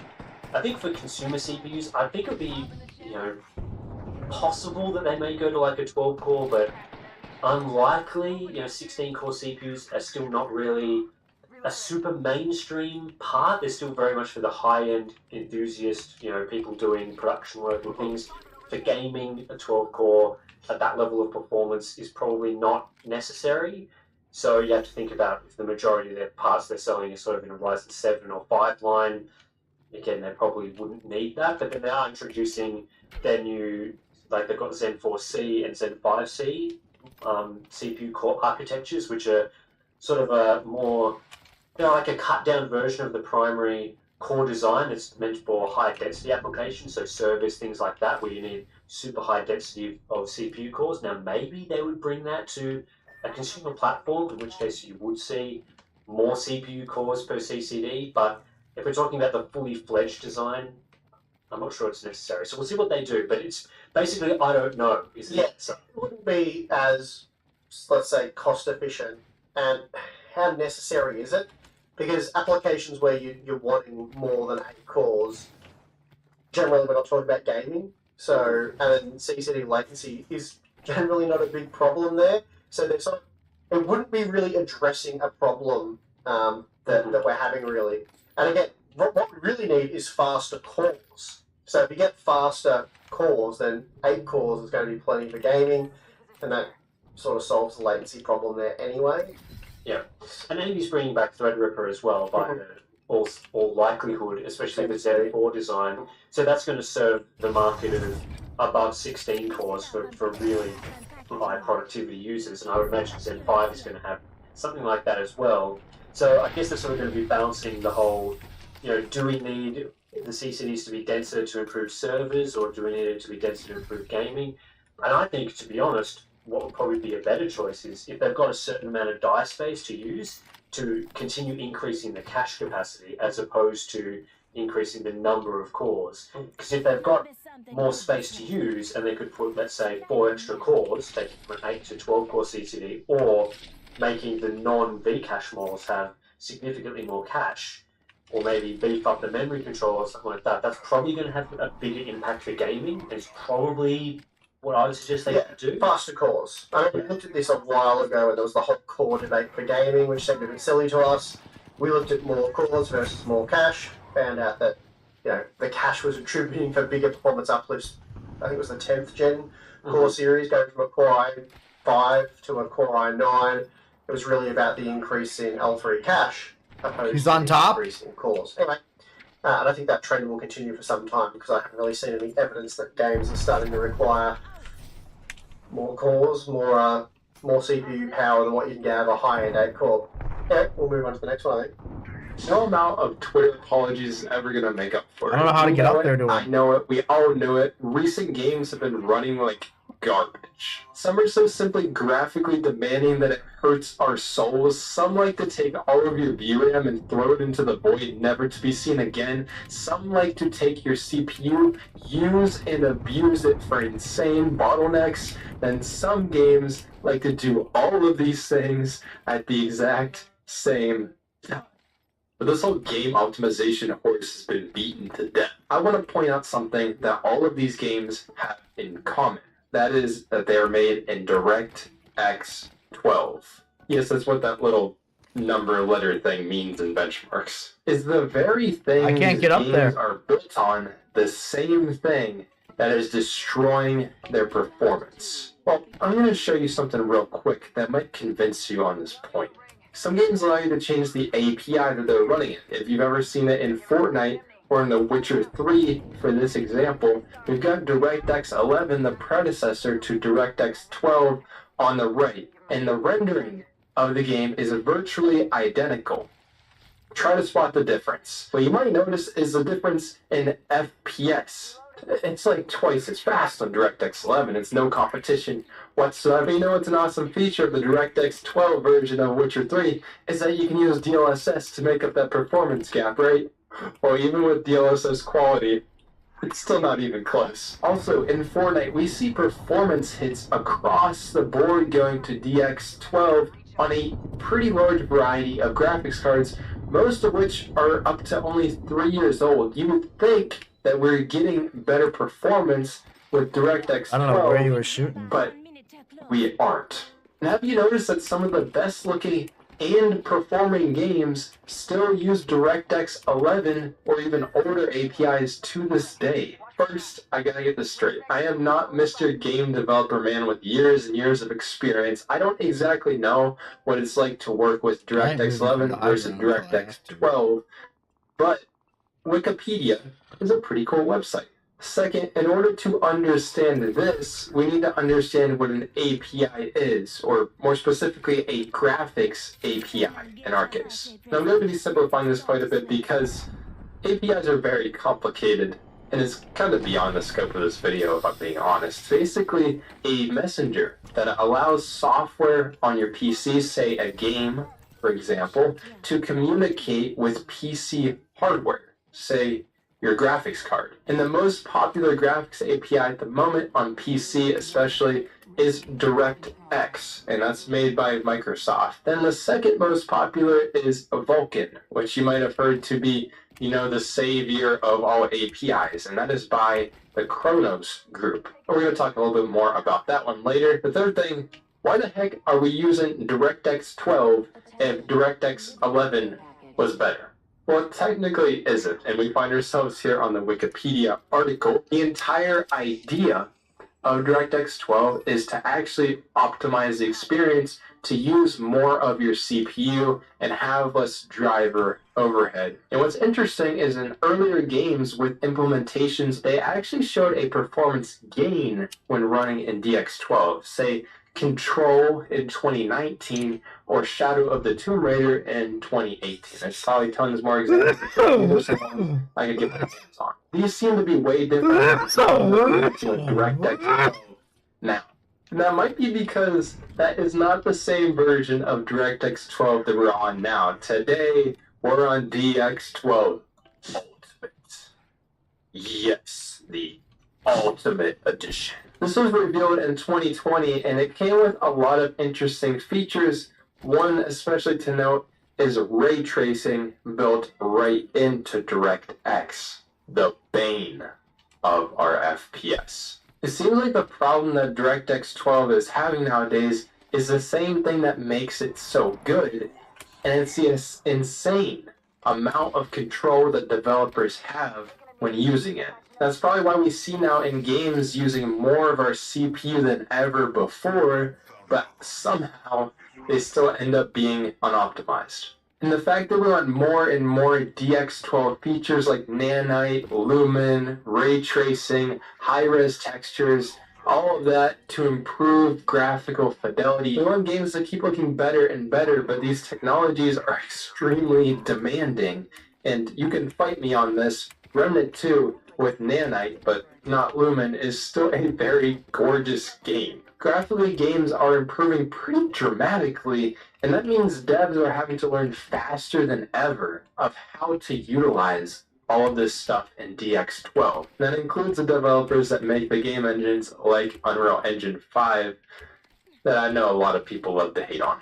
What's funny, and I mentioned it before, when DX12 first started coming around, the devs were generally speaking just porting games from DX11 to DX12 just to make it run in the new API. You know, even though we did get more FPS and that kind of stuff, we did see some of the issues that we are having today consistently with new games cropping up back when DX12 was first being used. In Control, for example, it used significantly more video memory in DX12 compared to DX11, but graphically, the games looked pretty much exactly the same, even when it comes down to the textures. What's really interesting is DirectX 12 is actually pretty old now, and the ultimate version that we're currently on, 3 years old at this point, we're still getting games that are struggling to handle it. And even some new games are releasing without the very demanding features of DirectX 12. Say Atomic Heart not releasing with ray tracing. Say Remnant 2 without the lumen lighting system from Unreal Engine 5. Maybe say, for example, The Last of Us Part 1 that didn't launch with ray tracing. Even though it probably could have had it. And to kind of compound with the new experience of working with DirectX 12, many devs still aren't using some of the features that are baked into it that could help with performance dramatically. Say one like VRS, Variable Rate Shading, pretty much improves the performance in games for free. Barely any graphical hit whatsoever. Many devs still don't choose to use it nowadays, and instead, many developers are using DLSS or other upscalers to make up the gap kind of as a crutch. Notice in games like Cyberpunk, it defaults to putting an upscaler on whatever graphic quality preset. In Last of Us Part 1, it needs upscaling on most graphics cards to keep the VRAM requirements down.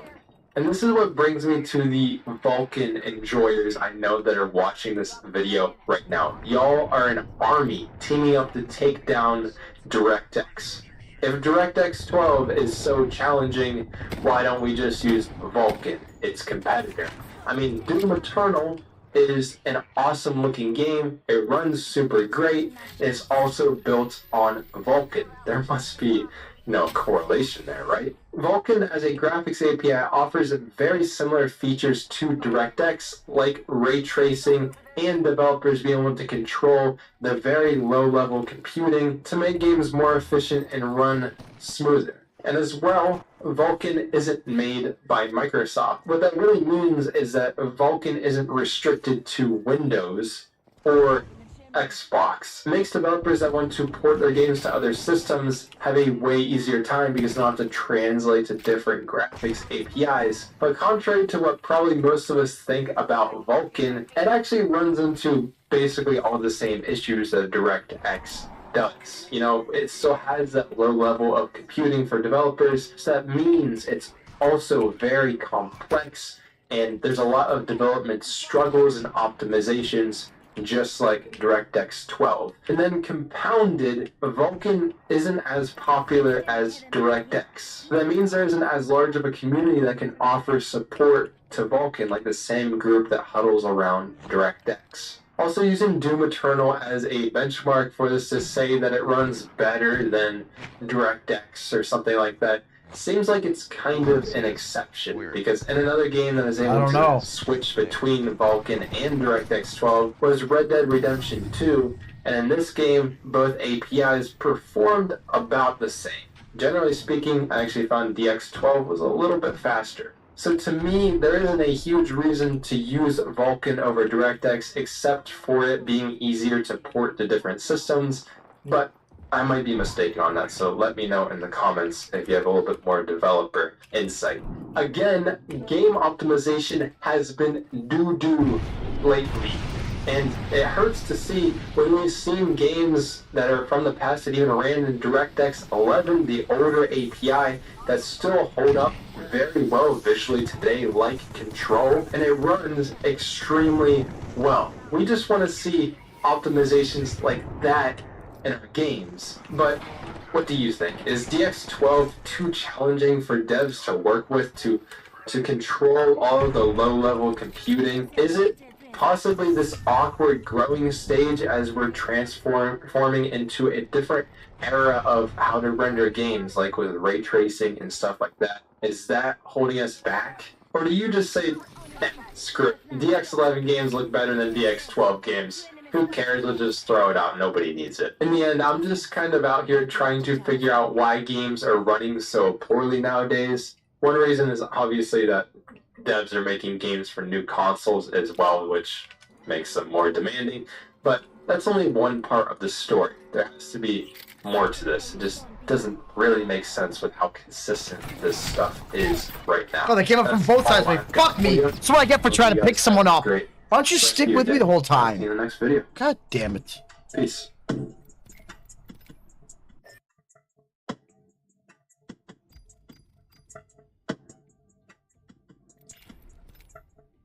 There's an expression, don't put all your eggs in one basket, and it's meant to impart some wisdom upon you where if you just put everything into one area and it doesn't work out, your goose is cooked. So it's better not to just go all in on one thing, but instead have it spread out a little bit just for the sake of safety. But I want to tell you the story about what happens when you do put all of your eggs into one basket and you win. You catch a huge W, and this basket's name is Claude. About a month ago, I made a video covering one of the most desperate marketing plays I've ever seen from a major studio. Pixar released a desperate Hail Mary to try and drum up public interest in seeing their new film, Elemental. Elemental had a really rough opening box office performance. It was kind of a disastrous first quarter here for the movie. It was looking like it was going to be a colossal flop because there was just really no hype and no one was really getting excited enough to go actually see the film. So it was looking rough. It was looking like me in a tall person contest. It was bad. It was hard to look at. And in their moment of weakness, they turned to the dark side. TikTok turbo cringe. To try and appeal to the Zoomers, they hatched a nefarious scheme.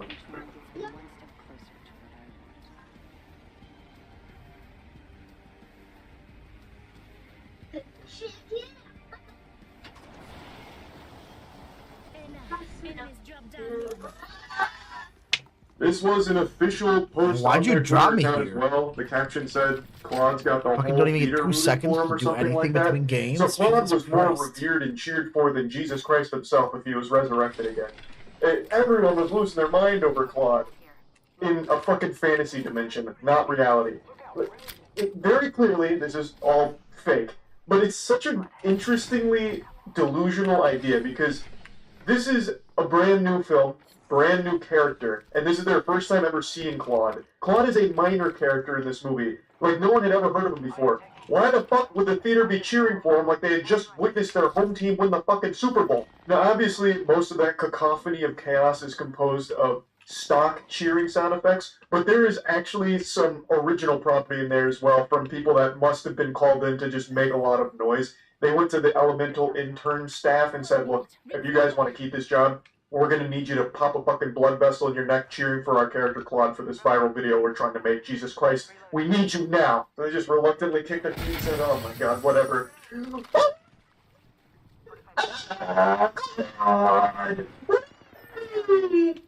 then it's like, alright, print it. And now we'll shake the camera around a little bit because our cameraman's also losing his fucking mind like he's getting thrown into a washing machine. It's like footage out of the Cloverfield movie. So that was the marketing campaign push they tried to make with Claude. Claude became the spearhead for the salvation operation of Elemental. And you know what's crazy? It worked. I just read the most recent report on Elemental's performance. It is the second highest grossing animated film of 2023, just behind Super Mario Bros. And above Across the Spider-Verse. That's right. It fucking out-earned Across the Spider-Verse. It just goes to show you, never underestimate Claude. Like, I guess that's the takeaway here. Claude is some kind of Cronenberg-esque deity demon of success. Like, somehow they were able to snatch victory from the jaws of defeat thanks to an extremely strong international performance in the box office, especially in South Korea. Apparently it fucking crushed it there. And it was able to turn around what was destined, fated to be a flop, and turned it into a financial success. Why? Absolutely incomprehensible. I thought this was for sure kaput. I didn't think this stood a chance. I thought it flatlined. They must have called Doctor Strange and got him on the horn and said, look, we need you to look into the multiverse and tell us which one has us making a profit off of this film. And he found the only multiverse solution. Claude. That was the answer. I'm gonna be honest, I'm starting to suspect foul play. Something smells fishy here. This movie fell between the butt cheeks. No one was going to see it. And then they somehow pushed Claude really hard with, like, marketing such as this, like POV Claude actually lobotomizing an entire auditorium because they lost their mind looking at him. And somehow it worked? Like, I just refuse to believe Claude wields that kind of power. I don't know how this happened. I feel like they have to be lying about these numbers, just because it would be extremely embarrassing if it really was a massive flop. But I feel like that'd be highly illegal. You could probably check the numbers through third-party sources, so it's probably not fake. It's just, I don't know, it's so shocking that it somehow turned this around. It's making me believe in miracles. Like, who knows, maybe they'll re-release Morbius for the third time, and this time, Claude will endorse it, and then all of a sudden that shit fucking explodes straight to the moon. It's just... how? It out-earned Across the Spider-Verse, which is one of the best animated films ever made. This is an example of someone that was drowning, but then drank all of the water they were drowning in, so that way they were no longer drowning, and now their belly's nice and full. Elemental squeaked it out. And I want to be clear, this is not another example of me being wrong about a prediction. In my initial video I made, laughing at the goofy marketing material, I did say, you can never count out Claude. You never know what he's truly capable of, and man did he put his best foot forward here, and he saved Elemental for them. So I wasn't wrong. I was doubtful, of course, but I never outright said this movie is, 6 feet under, doomed to fail. I don't think. Maybe I did. Actually, there's a really good chance I did. But I also did say there is a chance Claude could save it. And he did. So my little ears are hearing that I wasn't wrong. I really pinned the tail on the donkey here. I knew this could happen, and it did. So, yeah. I just wanted to give you that kind of report on how Elemental was salvaged, thanks to Claude, the hero. And since I'm keeping you all updated on that, I might as well update you on a couple other things. I'm doing my first ever live event on September 8th. It'll be the 8th, 9th, and 10th. It's going to be a giant party as well as like a meet and greet so you can meet myself. A giant team. Party. We're going to be watching and going crazy for our Moist Esports Apex team as they hopefully take home the World Championship. It'll be about 5 hours per day. Tickets are still for sale at strasscenter.org. It's $25 per day, or if you want to do all 3 days, it'll be $60. So just wanted to give you an update on that. There's about half of the tickets left, so just keeping everyone in the know there. And another thing I also want to update people on is Plague Seeker. The limited edition variant covers are also almost gone, so I just wanted to give you all an update there in case you wanted to check out Plague Seeker issue 0. It's a comic book series I wrote myself this time around with Jackson, and I think it is an absolute fucking banger. So, in case you missed the animation we dropped to celebrate issue 0, I'll just go ahead and play the whole fucking thing here as well. The tickets to both Plague Seeker as well as the tickets to the live event are going to be in the description of the video as well. 1,000 years ago, humankind ruled fierce. Even in their failings, they prospered across the planet. But that would all change in the blink of an eye.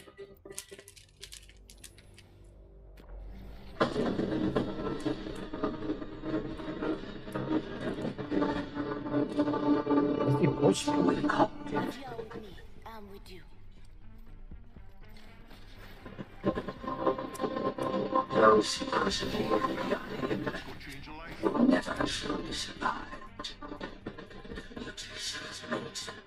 This next match goes out to all the fans back on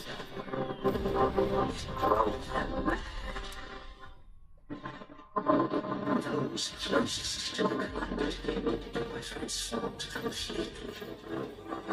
Known as plagues, their overwhelming power leaves them defenseless as they seek to dominate all.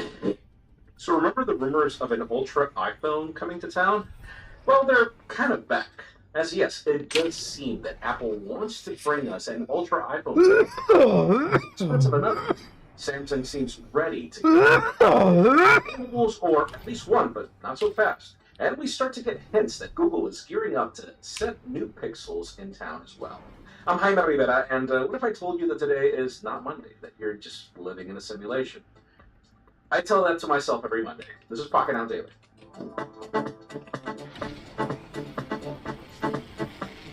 The official news are non-existent because those are coming soon. For now, let's start with Samsung since we have new details about the Exynos 2400, which is rumored to be featured on the Galaxy S24 series. Trust me, it is the only reason we're covering it. According to a new report, the new chip will have a 10-core CPU with a 1 plus 2 plus 3 plus 4 configuration. I know, it's like Spaceballs combination. The main Cortex X4 core is said to be clocked at 3.1 GHz, while the duo cluster will consist of Cortex A720 cores ticking at 2.9 GHz. There's also a set of 3 Cortex A720 cores running at 2.6 GHz, and for less demanding tasks, there are 4 Cortex A50 cores clocked at 1.8 GHz, which should be enough. And yes, all cores are based on ARM's V9 architecture.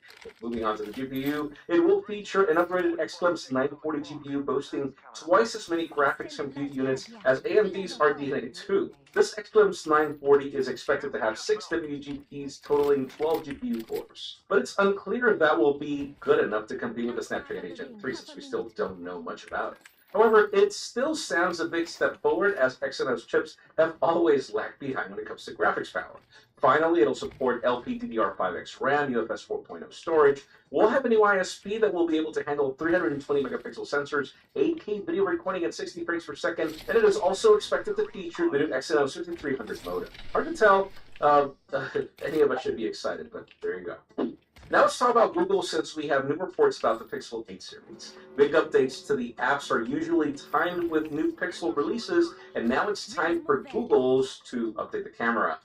With a big UI redesign, like for the first time in years. Android Authority shared some images showcasing some of the new changes. First, we get to notice that the company focused on placing the controls at the bottom of the screen for improved reachability. The settings pill at the top is now on the bottom left corner of the screen, and only the tapping sheet still appears at the top. Now in the preferences, we can also see new tricks like a video stitcher. This informs the mode feature carousel that appears just above it, and now appears overlaid on the viewfinder for a more dedicated UI. On the camera side, you get action pan, long exposure, portrait, photo, night sight, and panorama. And on the other hand, for video, we see pan blur, slow motion, time lapse, and video stabilization are now in the settings menu with standard, locked, and active options. The shutter button remains the same, but the front and rear switchers are now on the right, and then we have the preview on the left. I mean, it's not bad, but I would love to know what you think in the comments. Moving on, let's get back to Samsung because it seems like there's a chance we'll see affordable foldables next year. It is reported that the company would be planning on making a more affordable entry-level foldable with a device that could be part of the Fan Edition family. The report also mentions that once the Galaxy S23 FE goes live, the company will announce more FE products consistently every year. And it seems like foldable phones are part of those plans to create a new FE-centric strategy. The rumors suggest that we will see the first Fan Edition Galaxy Z device after the Galaxy Z Fold 6 and Z Flip 6 go live. Sadly, we don't know if it's going to be Fan Edition Flip or Fold, or who knows, we could probably see both models get a more affordable version. Honestly, I think the Z Flip 6 FE would make more sense because it's the most popular foldable and also has a lower price tag, which is easier to bring to the market. Also remember that base motor Razr that's coming very soon to compete. So yeah, if this ends up happening, it would be a great strategy to get users to try foldables for the first time. I've been saying it since day one that it's time, Samsung. We need more aggressive price tags. And finally, for the most interesting news today, let's talk about Apple because, yes, rumors about the upcoming iPhones continue coming in, and there's a lot to cover. So let's start with the battery. As we all know, Cupertino will replace the Lightning port with USB-C on the iPhone 15 series. Now, it is reported that this change will allow faster charging speeds. The iPhone 14 Pro is limited to charging at 27 watts, while the base models are limited to 20 watts, but that will change with the new series since it is reported that it will support faster speeds of up to 35 watts. It is also reported that this year Apple will also change the cables that come inside the box. Apparently, Cupertino will ship the iPhone 15 lineup with a braided color that matches the device. And it's not hard to believe since we've been seeing this with the MacBooks. And honestly, at this point, it is surprising that we still get charging cables inside the box, but I'm not going to complain. Just to wrap it up, let's talk about the iPhone 15 Pro Max. A few months ago, Mark Gurman reported that there was potential for an iPhone 15 Ultra to replace the Pro Max this year. However, months went by and those rumors just kind of lost relevance. But they are back. Earlier today, multiple sources started claiming that Apple will indeed use the iPhone 15 Ultra branding for its biggest model. It is still unclear what the purpose of the change is because so far the only differentiating factor between the Pro and the Pro Max is the rumored periscopic lens that would be featured on the bigger model. Anyways, in today's special episode, what do you think about the iPhone 15 Ultra name? Because honestly, it's not like if there aren't any more names available, considering that this one kind of belongs to a competitor. But that's just me. Leave us a comment down below with your opinion. Where at? Friends, again, if you want to get the news earlier, follow us on PunkItOut.com and subscribe to our channel for more videos like this one. You can also follow us on social media. Our extended coverage happens on Instagram, and follow me on my personal handles to see me too. How would you get down? What? Let's skip this video. Thumbs up if you like what you saw. I'm hanging up. That dude didn't move at all? We'll see you tomorrow. Is he playing with us? So, that kind of sucks. But, yeah, Domino's is my favorite. I took them to, like, a... I'm sorry, it's too loud. Thank you. Left Zero Vercrack says, very AFK. Next drink spa. Sorry to be too loud. Thank you. Oh, I was screaming. Okay. Oh, it's right here. Oh no, I thought I could scream at NYC. So former Diablo and World of Warcraft dev Mark Kern, aka Drums, not that I have anything against it, I'm not pride they took in their work. The seasoned developer, or quote-unquote simply, Kern was just like, yeah, that's a good start. Anyways, ladies and gentlemen, how's it going? This is me. I'm going to put on clown makeup today because we're about to debunk some ALML footage. The most convincing ALML footage we saw literally last week, a couple days ago. Yeah, last week at this point. Around the MH370 connection, possibly, that little disappearing plane. Well, it turns out it may not have been disappearing because it seems like the visual effect artists have jumped in and disproven it. Now, before we jump into that, I want to just quickly address something that I saw floating around on the internet. The weird, mysterious, rotating UFO in Argentina. Now, of course, I'm a huge lover of UFO videos. Unfortunately, this is not a video. This is a series of photographs. Now, this was actually recorded in Escorial, Chubut, Argentina. Sorry, El Escorial, Chubut, Argentina. And for anybody that's yelling at my pronunciation of it, Well, get ready to yell at me again, because the local journalist, Calaverita Mateos, actually ended up sharing those images on the internet. And some of these images look like this. Now, I'd be like, whoa, who unlocked the Star Fox? What was that one game on the Jaguar? The Cyber Pilot or whatever? It's like, who taught you how to fly? Why does this look like a PlayStation 1, Atari Jaguar, Super Nintendo 3D? We can grab this dude's banner? Well, ladies and gentlemen... Oh, but he's not playing, so it doesn't even make sense to do it. Well, it looks pretty if you come back, to the chat. Otherwise, was I actually don't released waste my 30 time. years later after it was apparently taken. World's clearest UFO photo, it seems. And this one comes from two hikers in the Scottish Highlands. God, I spit on myself. Jesus. And before they sent it out to the tabloids, they gave it to the Ministry of Defense. And I guess they hung on to it for a little while before declassifying it, okay? That's pretty much what it reminded me of. Now, this one was also shared by Neil Goodman, who is a UFO researcher, and this is apparently another shot. This is it rotating apparently vertically. This is like it's spinning vertically. Again, what I find really weird about these photographs is if you've got a photo, why is there no video? You see, this is the thing that I hate about alien footage. This is why I always believe. This is why I always have the skeptic side of me jump up. Because you guys are not recording clear video when literally every smartphone, even if it's the cheapest one imaginable, has the ability to record 4K 120 frames per second video. Shit, some of them can slow record at 240 frames a second. You can see exactly how it spins. Where's the propulsion systems? Where's the smoke? Who knows? Maybe they've got some LK99 that they managed to cobble together that You either hang here or we go to the high ground. Who knows, ladies and gentlemen? But what I do know is one of the initial sites that talked about it, the initial journalistic websites from Argentina, gives me an error 404. Página no encontrada. So I can't enter it. There's no cached version available. I wanted to address this because it is genuinely just wild footage.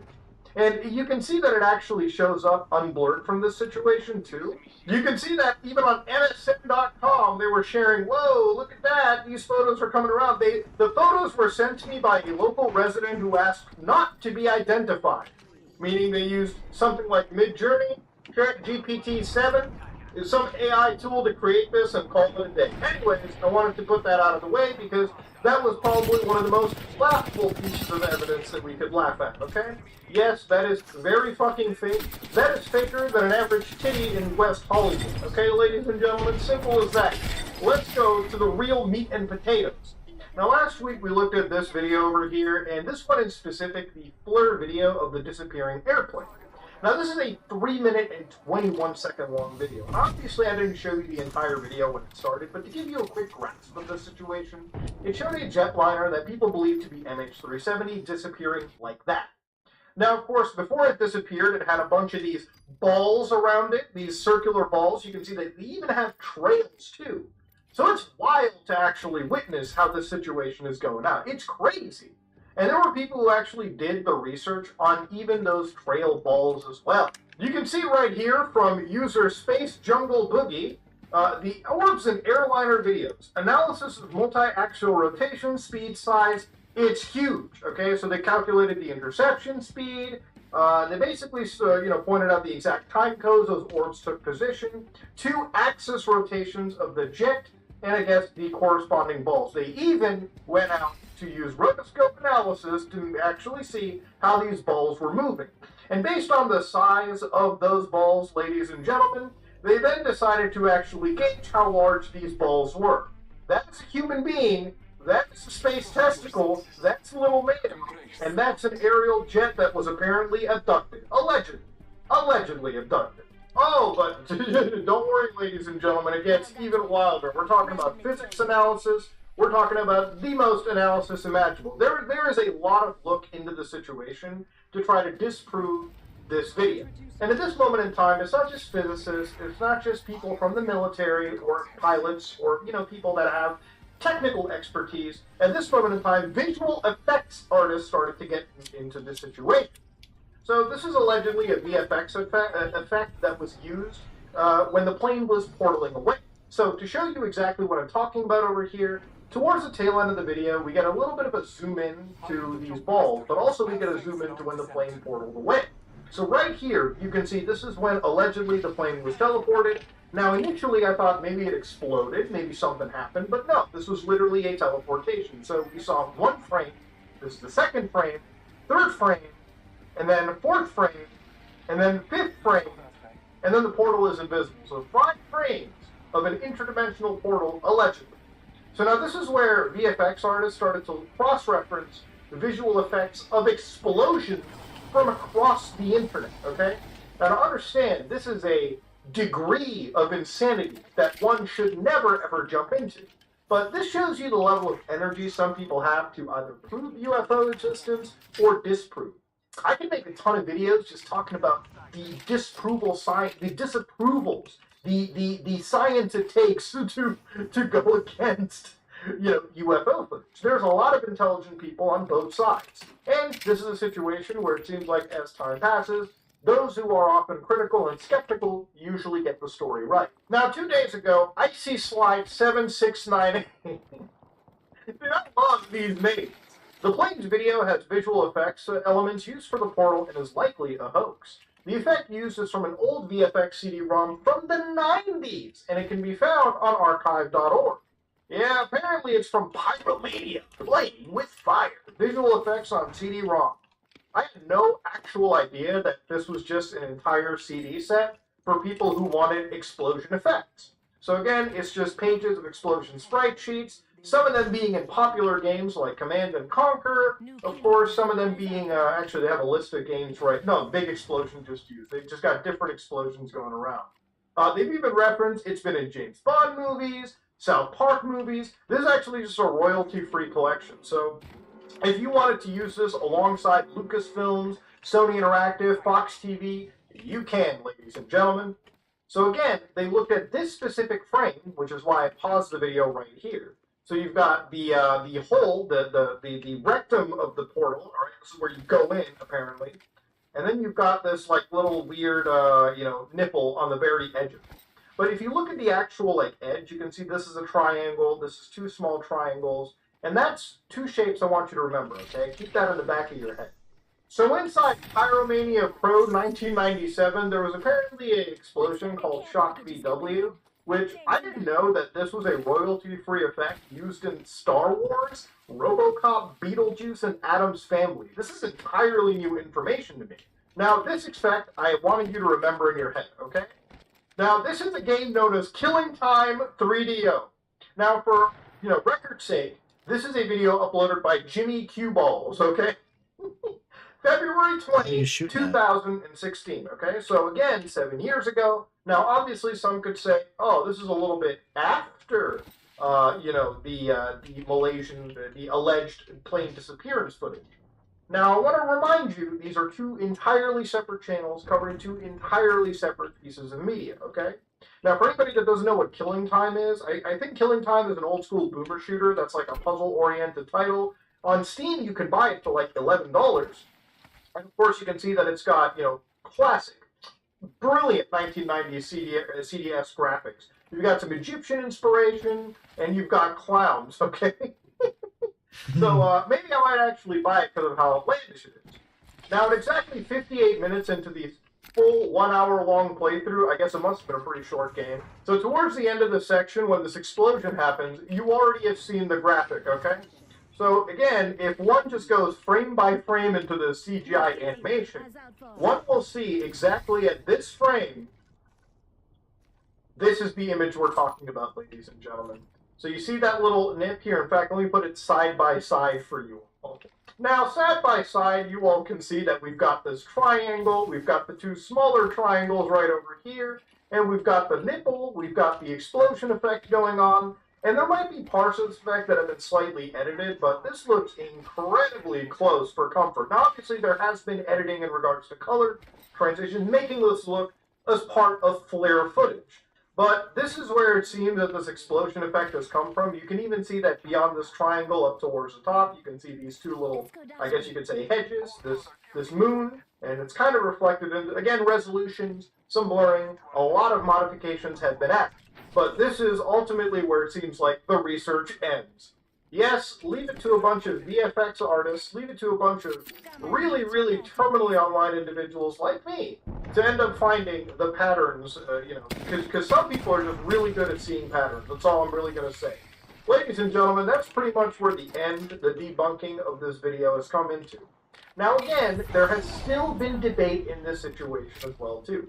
One day ago, Free Thinking Girl said the VFX effect used to debunk was likely edited. The actual unedited VFX frame is this one.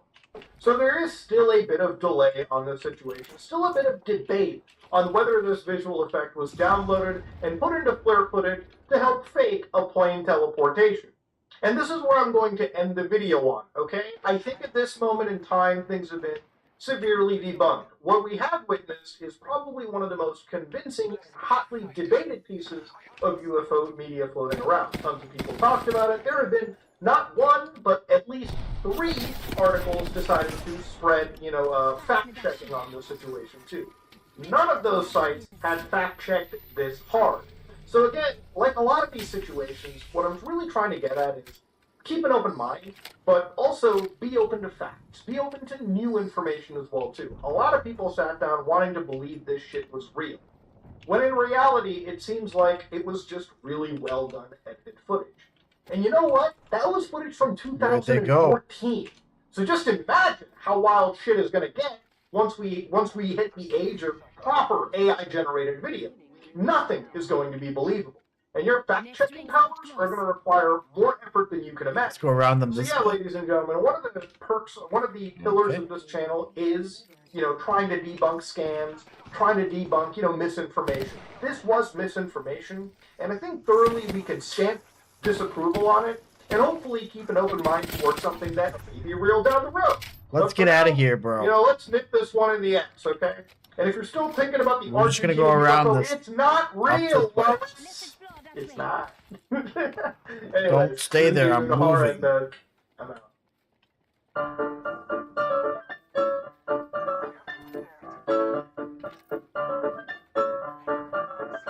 Hello, welcome back to the L1 Show. Today's August 18th, and we're doing robot and nonsense stories for your Friday. And you're going to want to, if you host websites, you're going to want to dust off the old connections, get in there, and change the robots.txt.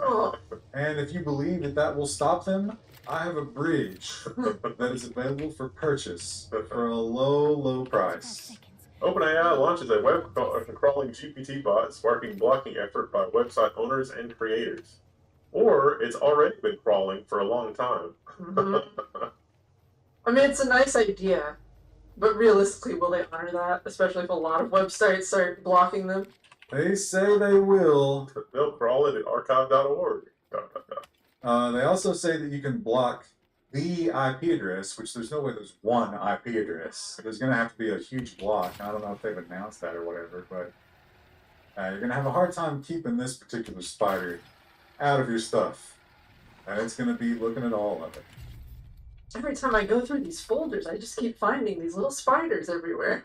And I have a feeling that they sort of astroturfed because all the big tech sites ran this headline.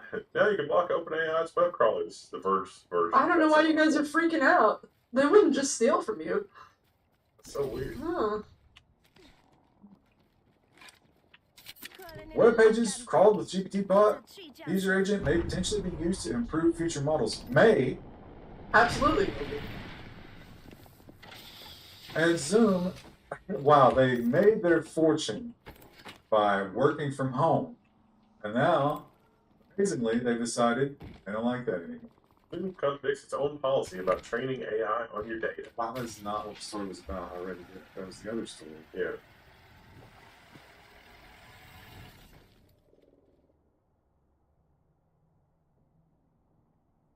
Because when I was a kid, like in high school in the 80s, it was like, what station do you listen to? Right. I was a BCN guy, Rock of Boston.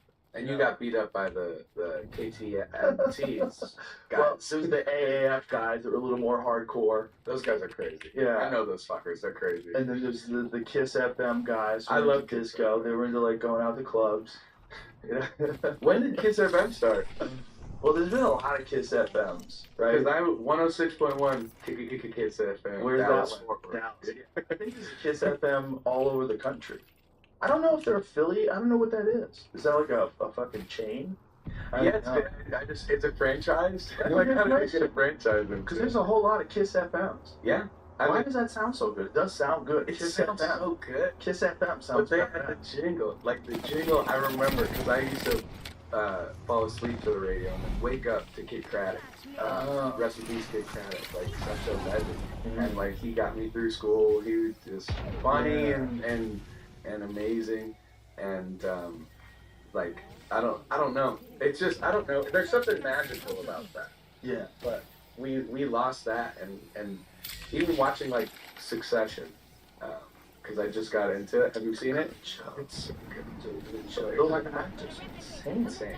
They like become those fucked up people. Insane. When you're buying it, hook, line, and sinker, they're all the whole cast is insanely good. It's a dance, much like Blackfish. Yes, but yeah, I mean, talking about legacy media and stuff like that, and just how like Joe Logan, that's I mean, wants to buy all these like legacy media companies, but the kids are like, no, Dad, you're so old. Like this is not like, what's hot. Yeah. But he's still trying to hang on to it, and that's such an interesting thing with like streaming and like Spotify and Apple Music and stuff. It's just like the radio, unless you really love the DJ, like I haven't turned on a radio. Yeah. You know, I don't turn on radios. I don't even know how to work it in any of my cars. Think about they're so confusing now. One of my old muscle cars has an actual radio. Does it have a CD player? No, it doesn't. I do have one car that has a CD player. I have a BMW that has a CD player. Or it doesn't have a compact disc player. It might have a compact disc player. It's a 2005. Was it? CD player and compact disc. I meant that. I was thinking. Yeah, it's got a CD player. Yeah, it doesn't have. But I had a cassette player for a while. Does it have the combo? No. You remember that transition? Yeah. So they had to put both in? Yeah. So you get the CD and the cassette. Remember when they used to have a little handle, you could pull them out because people were stealing radios? Blow punks? No. They used to have, literally there was a handle. So you go to the restaurant, hold it on to your radio? Stereo. Yeah. They would slide out. That's amazing. Because, bro, everybody stole radios. They stole so many radios. That's the outcome. Yeah. And people were always selling them too. Like, in a box at the fucking supermarket. Like, hey, bro, you want some stereos? Well, they sell them at the restaurant. Hey, man, I can go flip my radio real quick. Or if you can't, you get, instead of doing dishes, if you can't pay, you just like, here, just hold on to the radio for a little bit. There you go. And what happened to, how come no one uses those steering wheel locks? They don't really work. They don't? I mean, maybe some of them do. I've seen people break them, though. Well, you could break. You ever watch the Lockpick Lawyer on YouTube? No. I don't know anything about lockpicking. I want to learn. It seems like it's just a cool thing to learn, playing video games and stuff. Right. I want to lockpick shit. That sounds sick. Very James Bond. It's badass. Very Splinter Cell. Yeah, it's cool. A little lockpick tool in your box. That's badass. But to be able to pull that out is pretty cool. Yeah. But the Lockpick Lawyer, he can get into like anything. Yeah, dude, it's so cool, man. This is the Lexus RX 300. I love this lock. Locks? No, sir. But as you see here with this this Toy 48, with the Toy 48, man, he'll get in here so quick. Oh my god, you can get it anywhere with And that's my favorite lock. So this is crazy. Look how he's doing this. That's your favorite lock. Look how he's doing this. This is nuts. So they'll do like challenges for him, and he'll just get in there no problem. It is so, and I never was interested, but this shit is like, it's like ASMR. It is so fun to watch, and I'll just watch this all night. This is wild how he's doing this, where he's literally figuring out where the key slots are and pushing it into place. So these cards are pretty cool. So they make them for specific locks, and you can just get in there and find like all the grid and all the indicators and shit like that. I don't know exactly how it works. Listen to me about it. And so is that a complicated? Oh, so that's how it works.